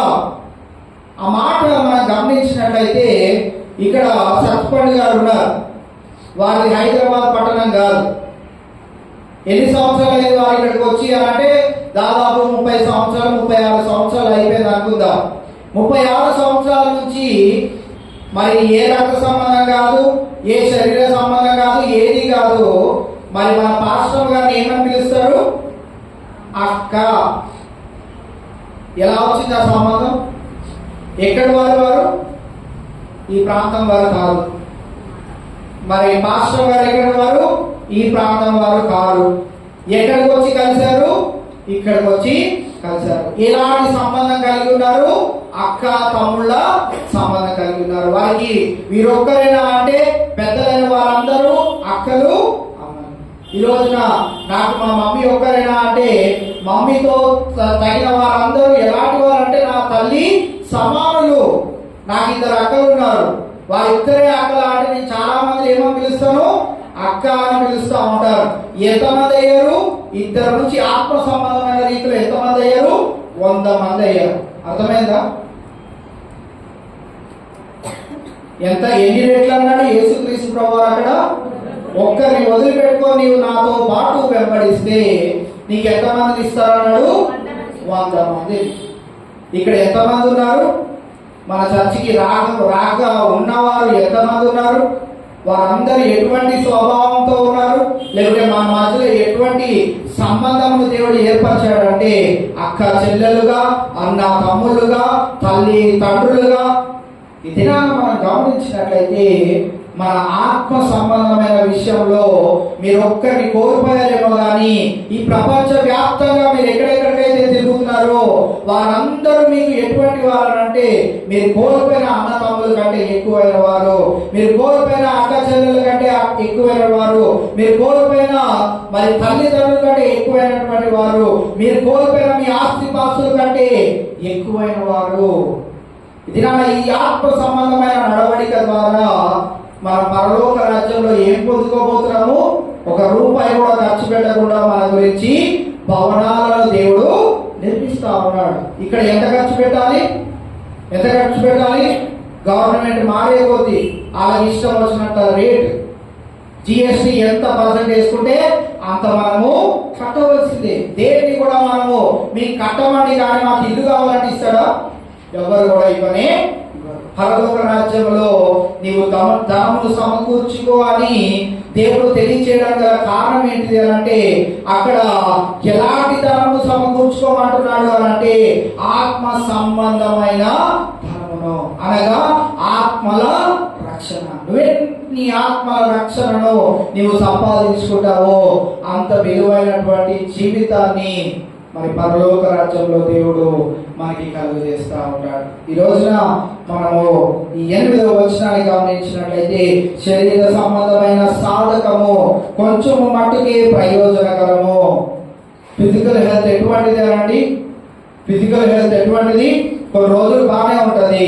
ఏదైనా జ్వరమో జలుబో దగ్గు వచ్చినప్పుడు ఇంతకంటే ఆరోగ్యంగా ఉండగలుగుతామా? ఉండనే ఉంటాం. అమ్మా ఈరోజు ఎగవలేకపోతున్నా, నాకు ఏదైనా వేడిగా ఇవ్వవే అంటారు భర్తలు. భార్యలు వారందరూ వారే చేసుకోవాలి, కానీ భర్తలు ఏం చేస్తారు? గారం చేస్తున్నట్టు మాట్లాడతారు. ఈరోజు ఒక్క రోజుకి నువ్వే అన్ని చేసి పెట్టాలి, వేడి ఇవ్వాలి, వేడి వేడిగా ఏదో ఒకటి కాసి ఇవ్వాలి, అన్ని వేడి వేడిగా పొగలు వస్తూ ఉండాలి. అది మన గొంతులోకి వెళ్ళిపోతూనే ఉండాలి. కషాయాలు కావాలి, అన్నీ కావాలి. ఎన్ని రోజులకి తగ్గుతుంది అంటే వారం 10 రోజుల వరకు తగ్గదు. అది ప్రయోజనకరమైనదా అంటే మనం గమనించినట్లయితే దానికంటే ప్రయోజనకరమైనది ఏది అంటే దైవ భక్తి. ఇప్పటి జీవము విషయంలోనూ రాబో జీవము విషయంలోనూ. ఇప్పటి విషయంలో అనగా పేతురు అడిగిన ప్రశ్నకు యేసుక్రీస్తు ప్రభువారు ఏమని సమాధానం ఇచ్చాడు? నీవు నా నిమిత్తము సువార్త నిమిత్తము ఎంతమందినైతే ఎంతైతే నువ్వు కోల్పోతున్నావో 100 రెట్లు దాన్ని నువ్వు సంపాదించుకుంటావు. అది ఎక్కడట? ఇహలోకంలో. అది ఎవరు? ఆత్మ సంబంధమైన మన సహోదరులు.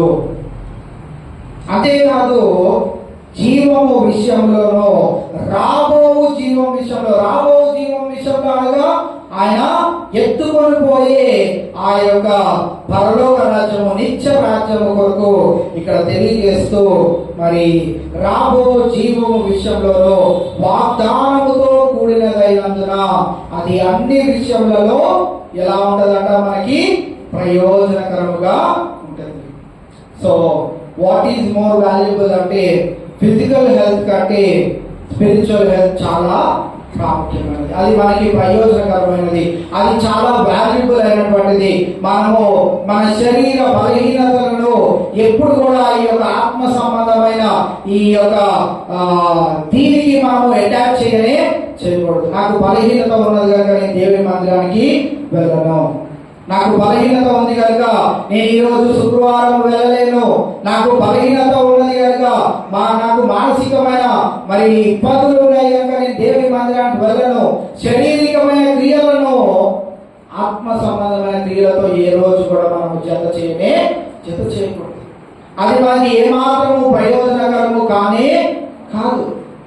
దినా దేవుని మందిరానికి రావడం వల్ల మనకు తెలియకనే మనం చాలా మందిని కలుసుకొని వారి బాగోగాలు తెలుసుకొని ఒకరినొకరు మనం బలపరుచుకొని వెళ్తా ఉంటాం. నా వరకు వచ్చి కొంతమంది కొన్ని ప్రార్థనాంశాలు చెప్తా ఉంటారు, మరి పాస్టర్ గారి దగ్గరికి వెళ్ళి కొంతమంది చెప్తా ఉంటారు, సర్పంచ్ గారికి కొంతమంది చెప్తా ఉంటారు. ఇలా ఈ అంశాలన్నిటినీ మనం ఏం చేస్తా ఉంటాం అంటే ప్రార్థనలో జ్ఞాపకం చేసుకుంటాం. వాళ్ళ బలపరిచే మాటలు 2-3 చెప్పి వాళ్ళని బలపరిచి పంపిస్తా ఉంటాం.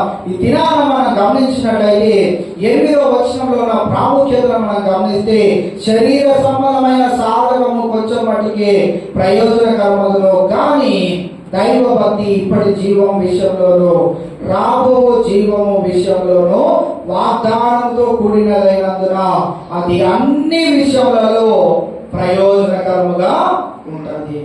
అన్ని విషయాలలో అంటే నీ శరీర విషయంలో కావచ్చు, నీకు ఒకవేళ అనారోగ్యం వచ్చింది, నువ్వు మోకాలేసి ప్రార్థన చేస్తా ఉన్నావు, ఏమవుతుంది? నీకు స్వస్థతను దేవుడు చేకూరుస్తాడు. ఏమి మందు గిందు ఏది వాడకుండా కూడా కొన్నిసార్లు కొంతమంది నా అనారోగ్య పరిస్థితుల నుంచి దేవుడు నన్ను లేవనెత్తాడు అని తెలియజేస్తా ఉంటారు. మన విశ్వాస పరిణామము దేవుడితో ఎలా ఉండాలి అంటే సగంగా ఉండకూడదు, మరి 50% ఉండకూడదు.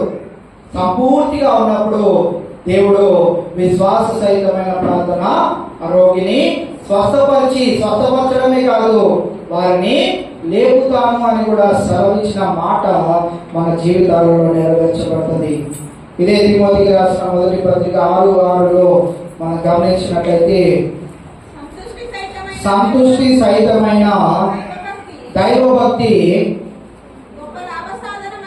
గొప్ప లాభ సాధనమై ఉన్నది. సంతుష్టి సహితమైన దైవభక్తి అంటే మనకున్న దాంతో మనము సంతృప్తిగా సాటిస్ఫాక్షన్ తో మనం ఎప్పుడైతే జీవించగలుగుతామో, అత్యాశక్తి కలిగిన వారిగా మనం జీవించకుండా మరి ఈరోజు మరి దేవుడు నాకు ఇచ్చిన బలాన్ని బట్టి నేనేమైనా దేవుని కొరకు చెయ్యాలి అలాంటి జీవితాన్ని మనం ఎప్పుడైతే కలిగి ఉంటామో. ఎందుకు ఈ మాటలు చెప్తా ఉన్నానంటే చాలా మంది మనం ఏం చేస్తా ఉంటామంటే ఉదయకాల సమయంలో లేచి కొంతమందికి ఇలాంటి అలవాటు ఉంటా ఉంటుంది, ప్రార్థన చేసుకోవాలి, వాక్యం చదువుకోవాలి, ఇవన్నీ కొన్నిసార్లు ఏమవుతా ఉంటది అంటే వాతావరణ మార్పుల వల్ల అది ఇది మనం ఏం చేస్తూ ఉంటాం, కొద్దిపాటి ఆలస్యంగా లేవడం ఏదో చేస్తూ ఉంటాం. ఆలస్యంగా లేవడం వల్ల మనకి ఏమవుతుంది అంటే అయ్యో ఆలస్యంగా లేచారు కదా అని మరి మనం ఏం చేస్తాము, ప్రాముఖ్యత దేనికి ఇస్తాము, పరుగులు పెట్టి మన ఉద్యోగానికి ప్రాముఖ్యతను ఇస్తాం. దేనికి, కొద్దిపాటి ప్రయోజనకరమైనది ఏది అని అనుకుంటామంటే దేవుని వాక్యం నేను ఆఫీస్ నుంచి రాగానే ఏం చేస్తాను, పొద్దుంది సాయంత్రానికి కలిపి 2 సాయంత్రం చదివేస్తాను. పొద్దు చేయాల్సిన ప్రార్థన సాయంత్రం చేయాల్సిన ప్రార్థన 2 కలిపి 2 గంటలు ఎక్కువ చేస్తాను అనుకుంటాం. కానీ చేయగలుగుతామా? చేయనే ఆ రోజు కలిగిపోతుంది.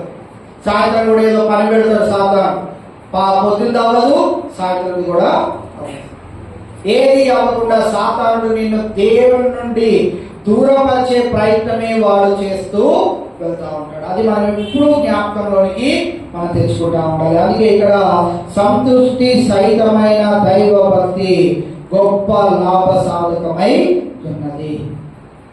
యేసుక్రీస్తు ప్రభువారు ఇలా అన్నారు.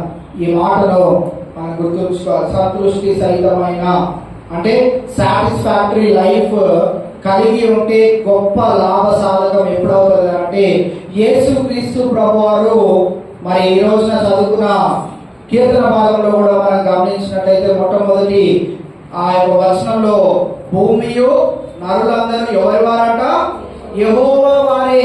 మనమందరం ఎవరము, యెహోవా వారిని, దేవుని బిడ్డలమే. మనము మన స్వతహాగా ఏమీ చేయలేము. మనం గమనించినట్లయితే యేసుక్రీస్తు ప్రభువారు ఇవన్నీ కలిగి ఉండకముందే తండ్రితో పాటు ఉన్నాడు కదా. ఆయన భూలోకానికి వచ్చిన తర్వాత ఆయన అన్న మాట ఏంటిది అని అంటే మనిషి కుమారునికి తలవాల్చుకున్నకు ఏం లేదట, కొద్ది స్థలమైన. కీర్తన పాఠ్యభాగంలో కొన్ని చోట్ల ఇలా చదువుతా ఉంటా, భూమి ఆయన పాద పీఠము, ఆయన పాదమే భూమి అంతా ఉంది. ఆయన నరరూపిగా ఈ లోకానికి వచ్చినప్పుడు ఆయన మనుషులతో అన్న మాట ఏంటిది అని అంటే మనుష్య కుమారునికి తలవాల్చుకున్నటకు చిన్న చోటైనా స్థలమైనా. ఎందుకు అనుంటాడు ఆ మాట? ఎందుకు అనుంటాడు ఆ మాట? సరే, ఆయన ఎక్కడి నుంచి వచ్చాడు? ఎక్కడి నుంచి వచ్చాడు అది కూడా తెలీదా? ఎక్కడి నుంచి వచ్చాడు? పరలోకంలో నుంచి వచ్చాడు.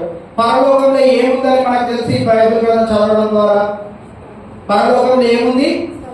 ఆ వీధులు ఎలా ఉన్నాయి? అక్కడ ఏమి లేదు, ఆకలి లేదు, దప్పిక లేదు, బాధ లేదు, ఏడుపు లేదు, నిట్టూర్పు లేవు, మొరపెట్టుట లేదు, ఏమీ లేదు. అలాంటి స్థలంలో నుంచి ఎక్కడికి వచ్చాడు ఆయన? ఆయనకి ఆయనగా ఒక చిన్న గది కూడా లేని ఈ రాజ్యంలోకి వచ్చాడు. ఆయన వచ్చి ఏమంటున్నాడు? తలవాల్చుకొనుటకు చోటైనా ఈ మనుష్య కుమారునికి లేదు. ఇంకో చోట ఇలా అంటా ఉన్నాడు, మనం ఎలాంటి సాటిస్ఫాక్టరీ లైఫ్ ని లీడ్ చేయాలి అని అంటే ఈరోజు తినడానికి తిండి, కట్టుకోవడానికి బట్ట, ఉండడానికి ఇల్లు ఉంటే చాలు. ఏనాటి కీడు ఆనాటికి చాలు. రేపు ఏమవునో దానికి వదిలిపెట్టుము. ఈ రోజు ఏం జరగాలో అది దైవ నిర్ణయ ప్రకారంగా ఏం జరగాలో అదే జరుగుతుంది.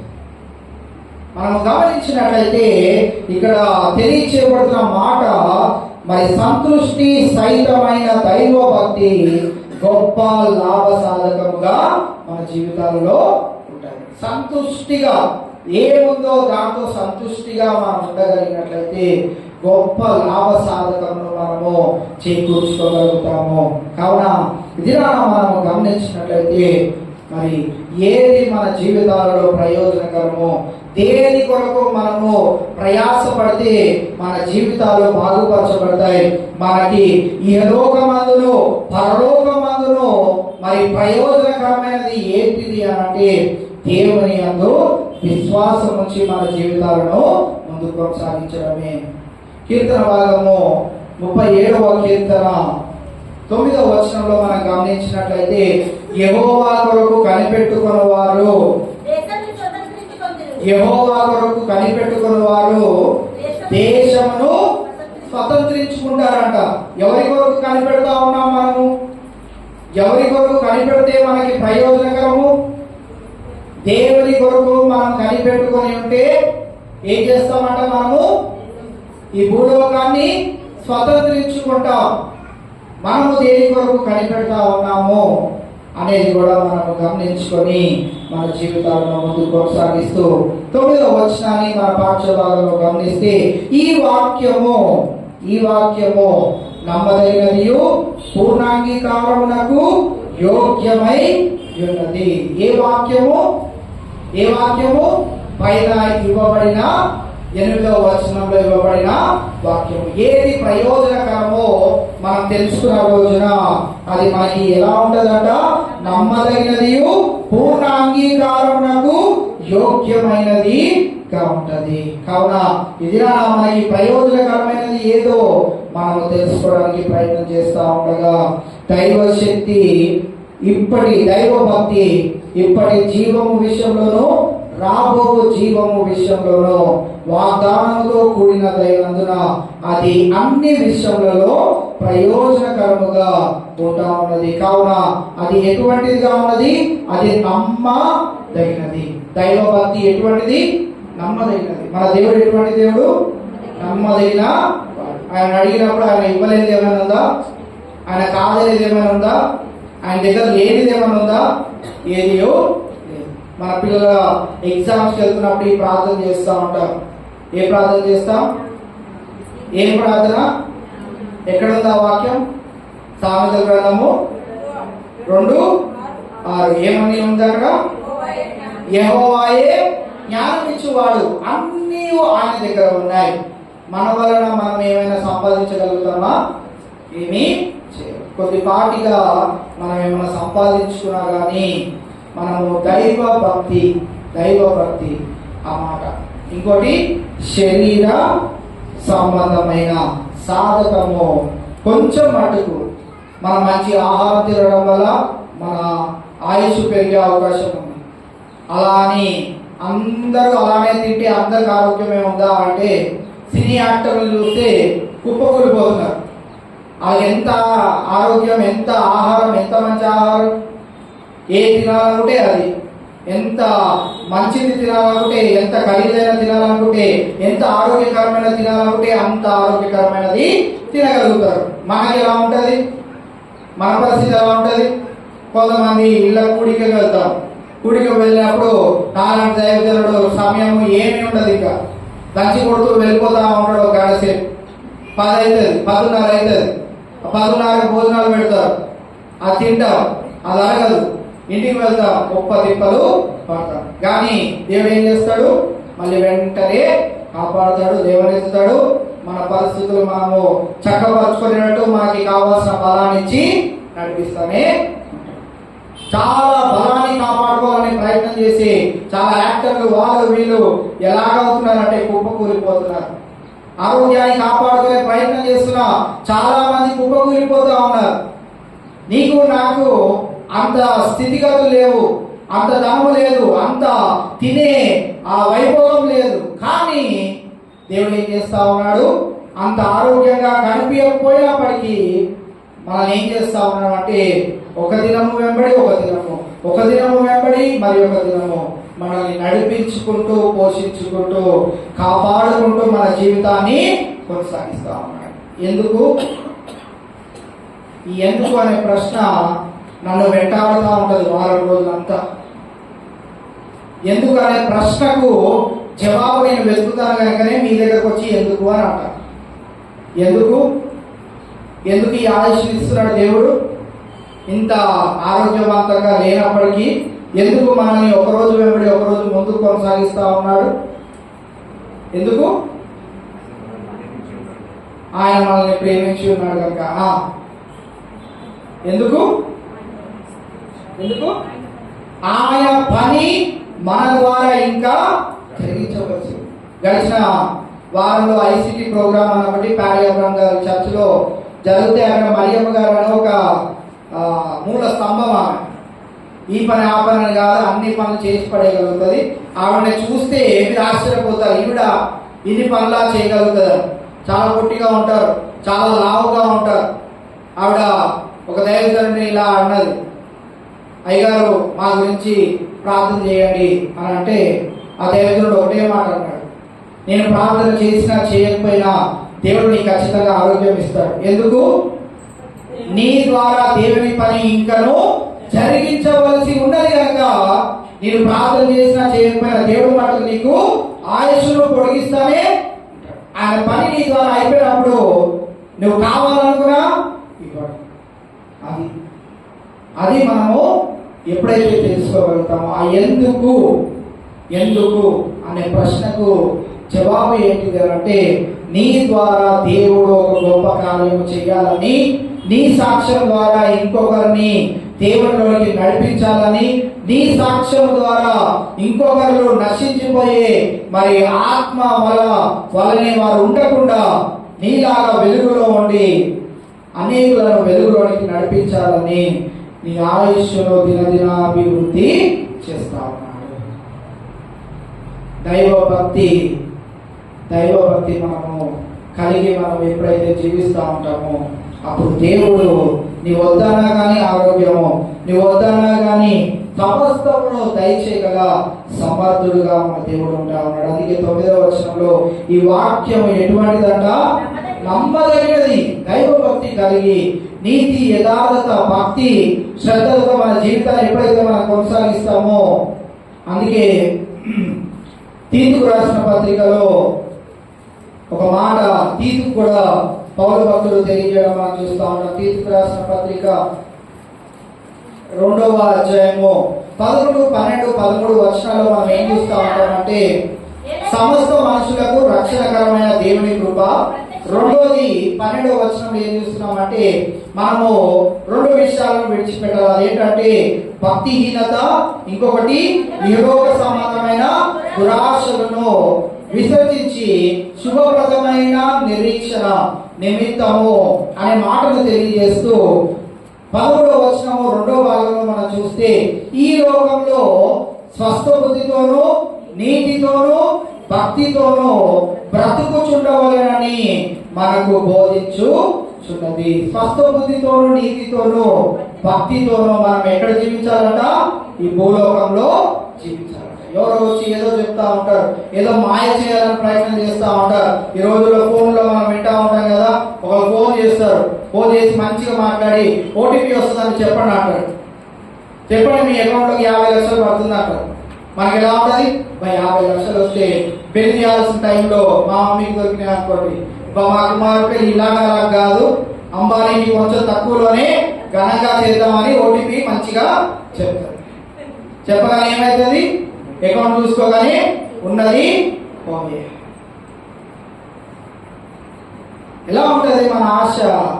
స్వస్థ బుద్ధితో మనము మన ప్రవర్తనను ఈ లోకంలో కొనసాగించారు. ఎవరో ఏదో చెప్తా ఉంటారు, మీ సమస్యలు తెలుసుకొని మీకు ఏదో ఒక మాయ చేస్తూ ఉంటారు. ఇక్కడ రండి, మా దగ్గర రండి. అక్కడ ఏముందంటే వాళ్ళ దగ్గర ఏముంది? వాళ్ళు బోధించేది ఎవరిని? యేసుక్రీస్తు ప్రభువుని. ఇక్కడ ఏముంది? ఏ బోధ ఉంది? యేసుక్రీస్తు ప్రభువు బోధే. అక్కడ ఏమైనా గొప్ప హీరోగా, ఇక్కడ ఏమి తక్కువ విలన్గా ఉన్నాడు కదా. ఎక్కడైనా యేసుక్రీస్తు ప్రభువు ఒక్కడే. మా దగ్గరికి రండి అన్న వారి దగ్గరికి మనము కూడా వెళ్ళామనుకోండి. అందుకే లోకం యూట్యూబ్లో మనకి ఏమని గొప్ప పేరు పెట్టిందంటే ఏంటండి? మా యవన బిడ్డలకి తెలుస్తుంది ఏమని పెట్టారు? గొర్రెలు. ఎందుకు పెట్టారు? గొర్రె అని ఎందుకు పెట్టారు? యేసుక్రీస్తు ప్రభు వారు గొర్రె పిల్లని ఎత్తుకొని వెళ్ళాడు. ఆ స్టోరీ కాదు. గొర్రె పిల్లలాగా ప్రతి దానికి తల ఆడించుకుంటూ ఇట్రండి, ఈ అట్టుపండు తినండి, గర్భఫలం ఇట్రండి, 50 ముక్కలు తినండి, మీ ఆస్తులు పెరిగిపోతాం. ఏం చేస్తాం మనము? గొర్రె వలె తల ఇటు అటు ఊపి అవునా అండి నేను అటే వస్తాను. దైవ భక్తిని మనం ఏం చేస్తా ఉన్నాము? కాసేపు పక్కన పెడతాం. ఇది అంత నమ్మదగిన దానిలాగా మనకు కొద్దిసేపు ఏం చేస్తా ఉన్నదంటే కనిపించదు. ఇక్కడ ఏముందంటే కేవలం మాటలే ఉన్నాయి, కానీ క్రియారూపకంలో మనకు కనిపించట్లేదు కనుక అక్కడ ఎన్నడో క్రియారూపకంగా వాళ్ళు చేస్తుంటే వాళ్ళు ఎవరో పేరు పిలిచేసి ముందుకు వచ్చేయమంటున్నారు, పలానా డ్రెస్ చెప్పి ముందుకు వచ్చేయమంటున్నారు, చాలా అద్భుతాలు జరుగుతూ ఉన్నాయి అని అక్కడికి మనం పరుగులు పెట్టి వెళ్ళిపోతాం. దినాన ఈ విషయాలని మనం ఎందుకు గమనించాలి అని అంటే ఈ లోకంలో మనం ఎలా జీవించాలంట? స్వస్థ బుద్ధితోనూ, నీతితోనూ, భక్తితోనూ. 3 ప్రాముఖ్యమైన విషయాలతో మనం ఈ లోకంలో జీవించవలసిన అవసరత మనకి ఎంతైనా ఉన్నది. ఎందుకంటే సాధారణ అనేక విధాలుగా మన అవసరతను బట్టి మన యొక్క ఆ యొక్క దీన స్థితిని బట్టి, మనకున్న బలహీనమైన స్థితిని బట్టి వాడు ఏం చేయాలని ప్రయత్నం చేస్తూ ఉంటాడంటే ఇలా అవసరతల్లో వీళ్ళని కొట్టినట్లయితే వీరు ఖచ్చితంగా నా వాళ్ళలో పడిపోతారు. అది ఖచ్చితంగా కనుక వాడు అదే ప్రయత్నము మన జీవితాల్లో చేయడానికి ప్రయత్నం చేస్తూ ఉంటాడు. కావున ఈ దినాన మరి వాటన్నిటిలో మరి ఏ కార్యము లేదు. నీలో విశ్వాసం ఉన్నట్లయితే, నీలో నిరీక్షణ ఉన్నట్లయితే దేవుడు నీ ద్వారా చేయలేని కార్యము ఏదియూ లేదు.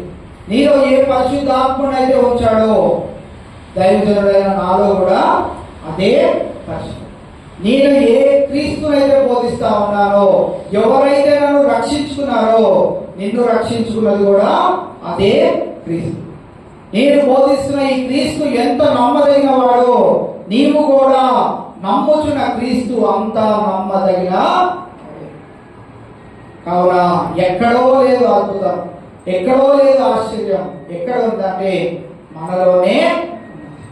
మనలో నుండి గొప్ప కార్యాలు చేయాలని దేవుడు ఆశ పడతా ఉన్నాడు. కావున దైవ భక్తి చాలా ప్రాముఖ్యమైనది. అది ఇహలోక జీవములోను పరలోక జీవములోను రెండింటికి మనకి ప్రయోజనకరముగా ఉంటా ఉన్నది. ఇహలోకపరమైన ఈ యొక్క బలము శక్తి టెంపరీగా ఉంటుంది. కొద్ది రోజులు బాగుంటాం, కొద్ది రోజులు అనారోగ్య పరిస్థితి. అదే స్పిరిచువల్ హెల్త్, ఆత్మ సంబంధమైన ఆరోగ్యము ఎవర్ లాస్టింగ్. అది ఎప్పుడు మనల్ని కృంగతీయలేదు. మోకాలేసి ప్రార్థన చేద్దాం అనుకున్న మనము ఎప్పుడు కూడా మరి వేరే విధంగా మనం ప్రార్థన చేయలేము. ఎంత అనారోగ్యం ఉన్నా కానీ మోకాలేసి ప్రార్థన చేస్తేనే మనకి తృప్తికరంగా ఉంటాం. కావున స్పిరిచువల్ హెల్త్ ని మనము మరి దానిని పెంచుకుంటూ ముందుకు కొనసాగాలని. అది దేని ద్వారా జరుగుతుందంటే దైవ భక్తి ద్వారా అది జరుగుతుంది. అది ఎక్కడి నుంచి వస్తుంది అని అంటే నమ్మదగినది, సంపూర్ణమైనదిగా ఉన్న దేవుని వాక్యము ద్వారానే మనకు అది దొరుకుతుంది. 10వ వచనం మనం గమనించినట్లయితే మనుషులందరికీ రక్షకుడును మరి విశేషంగా విశ్వాసకు రక్షకుడునైన జీవము గల దేవుని యందు మనము నిరీక్షణ ఉంచి ఉన్నాము కనుక ఇందు నిమిత్తము ప్రయాసముతో పాటుపడుచున్నాము. దేని కొరకు ప్రయాసతో పాటుపడుచున్నారంట? మనుషులందరికీ రక్షకుడు మరి విశేషంగా విశ్వాసులకు రక్షకుడైన జీవం గల దేవుని యందు మనము ఏం కలిగి ఉన్నామంట? నిరీక్షణ ఉంచి ఉన్నాము కనుక ఇందు నిమిత్తము ప్రయాస పడుచున్నాము. మీకుందా నిరీక్షణ? మీకుందా విశ్వాసము? మీకుందా దేవుని పైన భక్తి? మీకుందా దేవుని పైన శ్రద్ధ? నీతియుక్తమైన జీవితాన్ని జీవించే ఆసక్తి ఉందా? వీటన్నిటి ప్రశ్నలను మనము జవాబు వెతుక్కుంటూ ఇదే నా కీర్తన భాగంలో నుంచి కూడా ప్రయోజనకరమైన ఒక 4 అంశాలను పాస్టర్ గారు తెలియజేయడం కూడా జరిగింది. ఏంటిది? మొట్టమొదటిది ఏంటిది? 4వ వచనంలో వ్యర్థమైన వాటి యందు మనసు పెట్టదు. ఏది వ్యర్థమైనది? ఇప్పుడు వరకు చెప్పుకుంటా వచ్చాను. ఏది వ్యర్థమైనది? అట్టిపండు తింటే గర్భఫలం. ఏంటిది? వ్యర్థమైనది, మనకి ప్రయోజనకరమైనది కానే కాదు. అది దైవ భక్తికి దైవ శక్తికి సంబంధించినది కాదు. రెండోది, కపటముగా ప్రమాణము చేయగలిగి. కపటముగా ప్రమాణం చే చాలా బాగా ఎక్స్ప్లెయిన్ చేశారు పాస్టర్ గారు. మనం అంటాము నీతో పాటు ఎక్కడికంటే అక్కడికి వస్తాను అని అంటాము. యేసుక్రీస్తు ప్రభువారు అని అన్నాడు, నీ శత్రువుకి ఒక మైలు దూరం రమ్మంటే మనం ఎంత దూరం వెళ్ళాలంట? 2 మైళ్ళు దూరం వెళ్ళి నీ ప్రేమ, నీ దేవుని పైన ఉన్న ప్రేమ, నీ ప్రేమ నీ శత్రువు పైన ఎలా ఉందో కనపరచడానికి 1 మైలు దూరం రమ్మంటే 2 మైళ్ళ దూరం వరకు వెళ్ళడానికి ప్రయత్నించాయి. ఇక్కడ కపటముగా ప్రమాణము చేయకయు. కపటముగా ప్రమాణం కొన్నిసార్లు మనము చేస్తా ఉంటాం. మన చర్చ్ లో కూడా ఒక ఆయన ఇప్పుడు రావట్లేదు కానీ కపటంగా ఒకసారి చాలా గంభీరంగా ప్రమాణం చేస్తాడు. అందరూ ఎల్డర్స్ అందరూ కూర్చోనున్నప్పుడు ఒక ప్రమాణం చేశాడు. ఇప్పుడు దేవుని మందిరానికి కూడా వెళ్ళట్లేదు, దేవుని మందిరానికి కూడా వెళ్ళట్లేదు. ఆయన పని ఆయన చేసుకోవాల్సి వస్తుంది. ఎందుకనంటే ఆర్థికపరమైన ఇబ్బందులు ఎక్కువైపోయాయి. మనం ఏదైనా ప్రమాణం చేస్తున్నామనంటే, అది దేవుని మందిరంలో ప్రమాణం చేస్తున్నామంటే ఖచ్చితంగా దాన్ని చేసేటట్లుగానే మనము ప్రయత్నము చేయాలి. ఎందుకంటే కపటంగా ఈరోజు అందరూ ఏదేదో చెప్పేస్తున్నారు కనుక నేను కూడా ఒక మాట చెప్పేద్దాం. అందరూ నలుగురిలో మరి నేను అవమాన పాలవద్దు కనుక నేను కూడా ఒక మాట. మన పరిస్థితులకు మించి అధికముగా నలుగురి మధ్యలో మనం కూడా ఒక గంభీరమైన స్థితిలో కనిపించడానికి కపటమైన ప్రమాణాలు మనము చేయనవసరం లేదు. అది మనకి ప్రయోజనకరము కానే కాదు, మన ఇబ్బంది కూడా.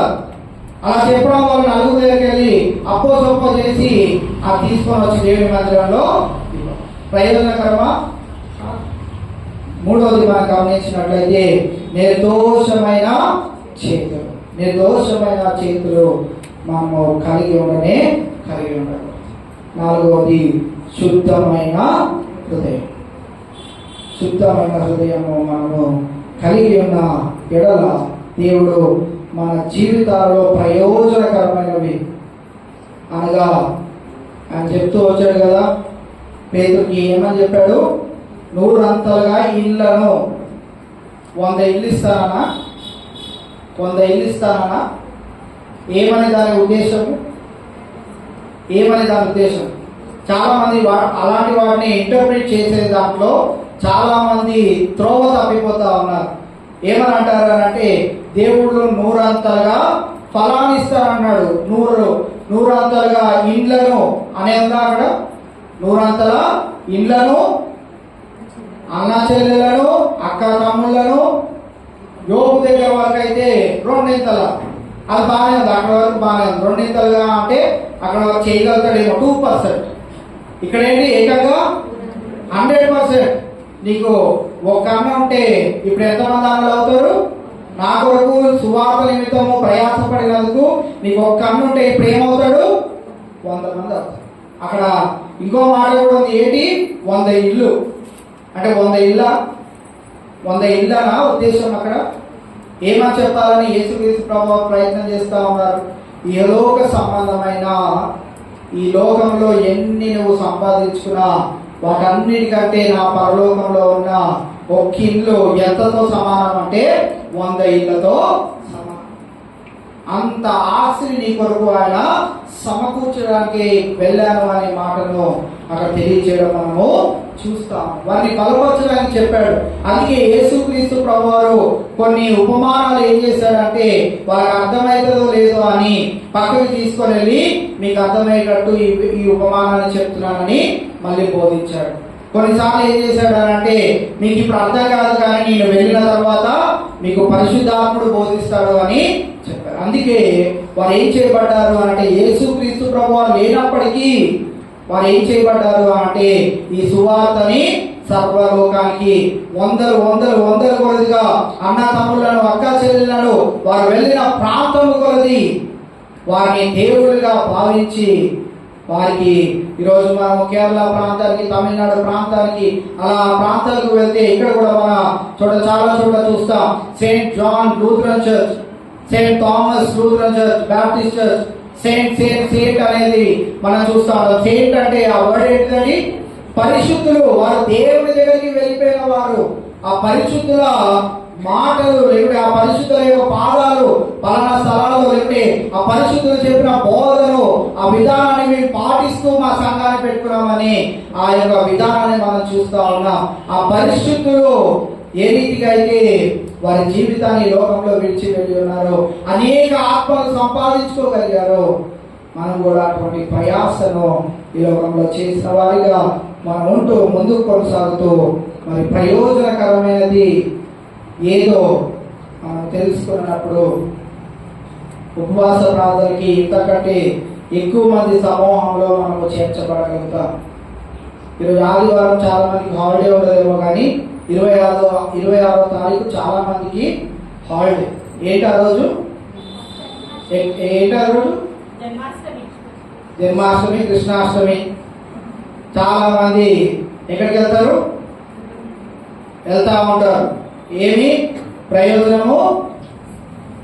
మనం ఎక్కడికి రావచ్చు? ఆ రోజు ఎక్కడికి రావచ్చు? నమ్మదగిన దేవుని దగ్గరికి రావచ్చు, మహిమ గల రాజు దగ్గరికి రావచ్చు, సైన్యములకు అధిపత్యకు యెహోవా దగ్గరికి రావచ్చు, ఆయన మాటలను శ్రద్ధగా ఆలకించవచ్చు. ఆయన మరి ఆ రోజు మనకి ఒక ప్రశాంతమైన వాతావరణాన్ని కలుగు చేస్తారు. ఆ రోజున మనకి ఆకలి ఉండదు, దప్పిక ఉండదు, ఏమీ ఉండదు. మేము మధ్యలో ఒకసారి టీ ఇవ్వడానికి ప్రయత్నం చేశాం. టీ ఇచ్చినా కానీ డిస్టర్బ్ అయిపోతారు అని తెలియజేస్తారు. గమనించినట్లయితే ఈ స్థలంలో మరి అటువంటి దేవుడి ప్రసన్నత ఉంటది కనుక మనకు ఆకలి ఉండదు, దప్పిక ఉండదు. ప్రార్థనలో మనం గడుపుతూ ఉంటాం. మోకరించే శక్తిని దేవుడు మనకు దయచేస్తూ ఉంటాడు. ఇతరుల కొరకు ప్రార్థన చేసే అవకాశాన్ని మనకు దయచేస్తూ ఉంటాడు.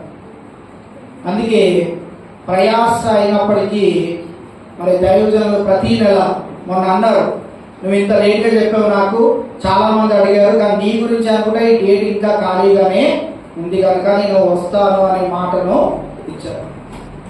ఇక అంకుల్ మన పైన ప్రేమతో, ఎంత ప్రేమతో వచ్చినా కానీ మనం మనస్ఫూర్తిగా ఇవ్వాలనుకున్నది ఆయన కూడా ఇస్తా ఉంటాం. అనుకోవచ్చు మీరు, ఏముందిలే నేను వెళ్ళి ఆయన పిలుస్తారా, ఆయన వచ్చేసి మనకు బోధించేస్తారు.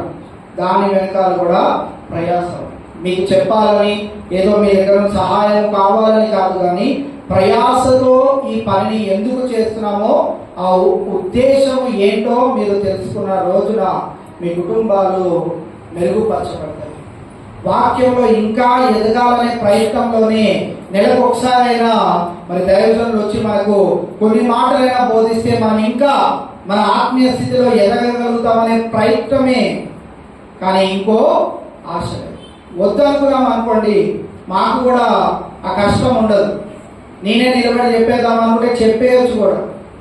కానీ ఎందుకు ఇంత ప్రయాసపడతా ఉన్నాం, ఎందుకు ఇన్ని చేస్తా ఉన్నాం, ఇలాంటి కార్యక్రమాలు ఎందుకు చేయాలని మాకు మేముగా ప్రోత్సహించుకుంటా ఉన్నామంటే మనందరి లాభం, మనందరి మేలు కొరకు, మనందరి ఆత్మీయ జీవితపు వెలుగు, లేకపోతే ఆత్మీయ జీవితంలో ఎదుగుదల కొరకే ఈ ప్రాంతంలో పెడతాం. కావున ఆసక్తితో రండి.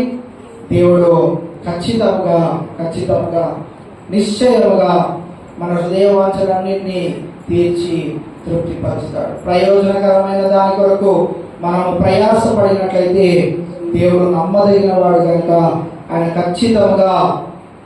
ఖచ్చితంగా మనకు 100 ఫలమును ఆయన పరలోక రాజ్యంలో స్థానంలో కలుగజేస్తాడు. కావున ఈ దినాన ప్రార్థన చేసుకుందాం.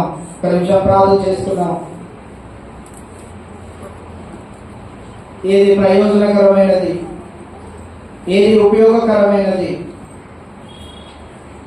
ఎలాంటి భక్తిని నేను కొనసాగిస్తా ఉన్నా, దేని వైపు నా ముఖమును ఆశతో దేని చూస్తా ఉన్నా, దేని కొరకు ఆసక్తిని నేను చూపెడతా ఉన్నా,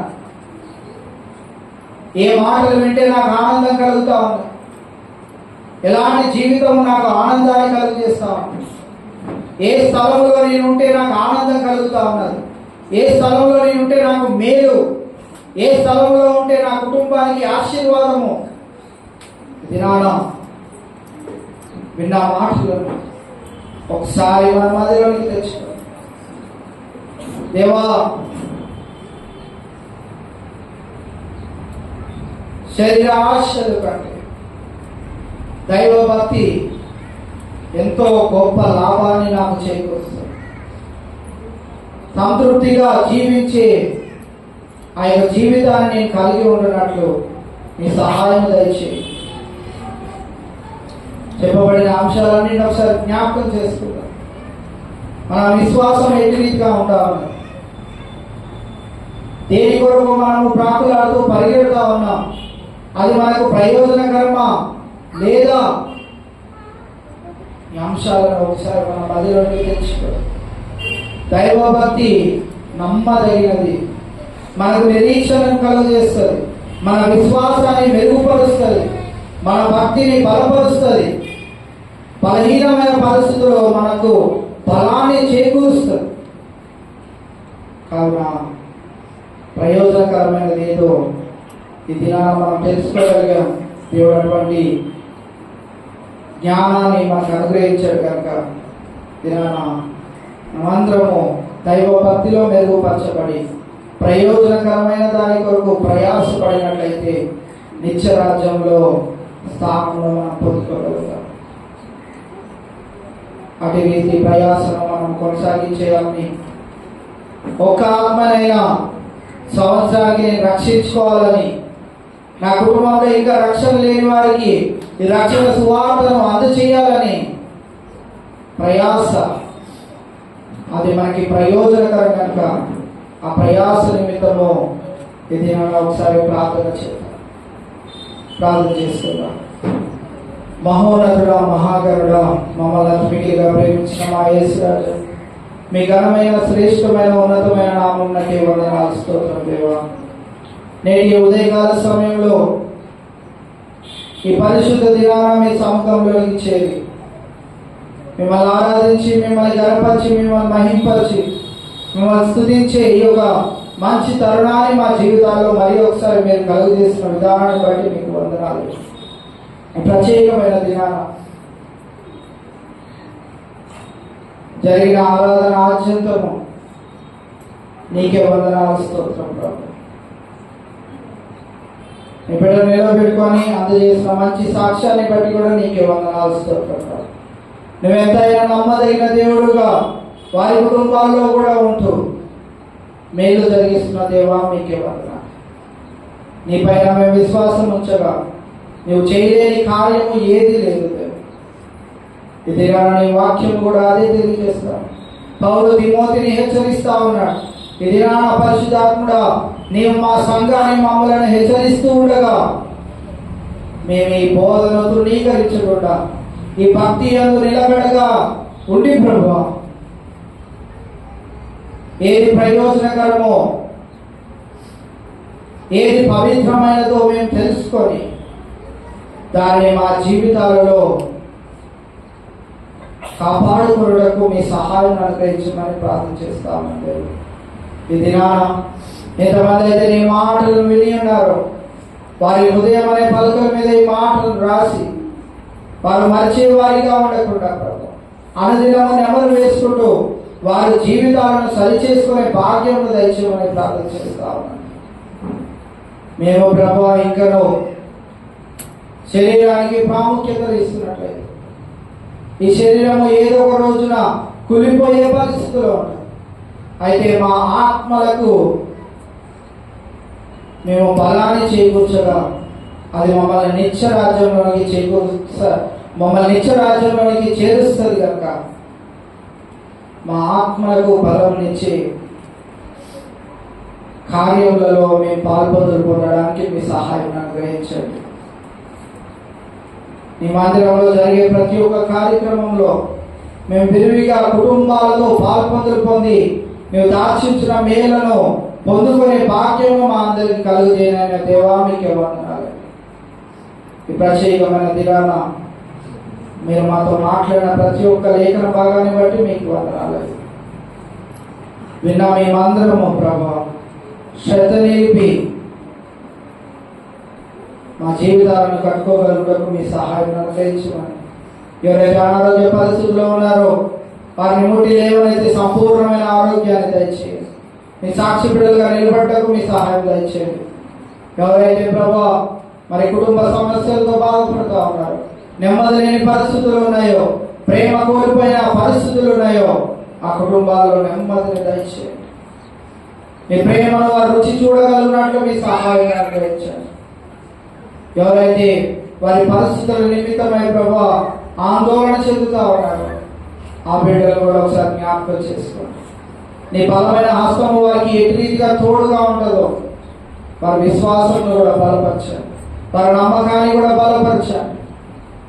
ప్రత్యేకమైన దినానటువంటి పరిస్థితుల్లో ఈ మందిరానికి వచ్చిన వారు ఎవరైనా ఉన్నట్లయితే వారిని కూడా ప్రభా నీ జాలి పడిన హస్తాలతో వారిని బలపరిచి వారి గృహాలకు చేర్చమని ప్రార్థన చేస్తా ఉన్నాం. దేవుడు ఇటు రీతిగా ఆరాధన ముగించుకొని ఆ బిడ్డలందరూ వారి వారి గృహాలకు వెళ్తుండగా నీ సన్నిధిని ప్రసన్నత నీ వెలుగు మధ్యన ప్రతి ఒక్క బిడ్డను భద్రపరచుకొని మేము తిరిగి వచ్చి కలుసుకునే పర్యంతం నీ కృపశాఖ మమ్మల్ని అందరినీ భద్రపరచుకోవాలి.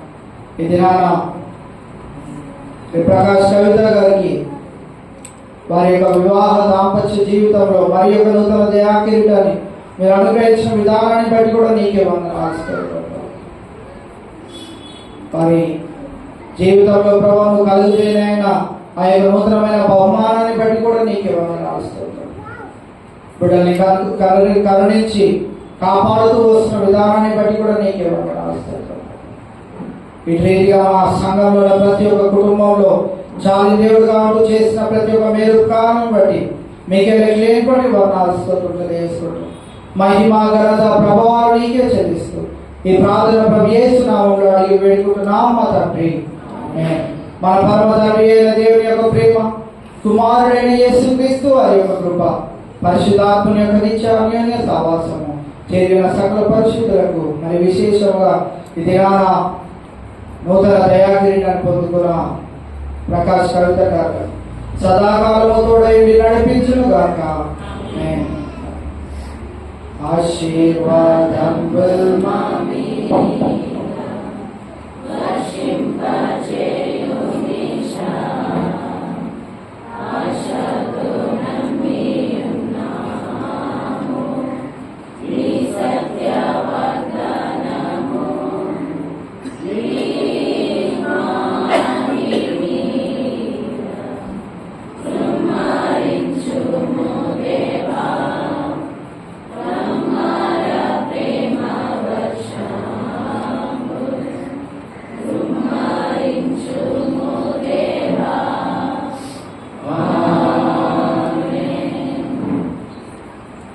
దేవుడు మిమ్మల్ని దీవించి ఆశీర్వదించుగాక. మరి ఒకసారి మీ అందరికీ హృదయపూర్వక వందనాలు తెలియజేస్తాము. Thank you.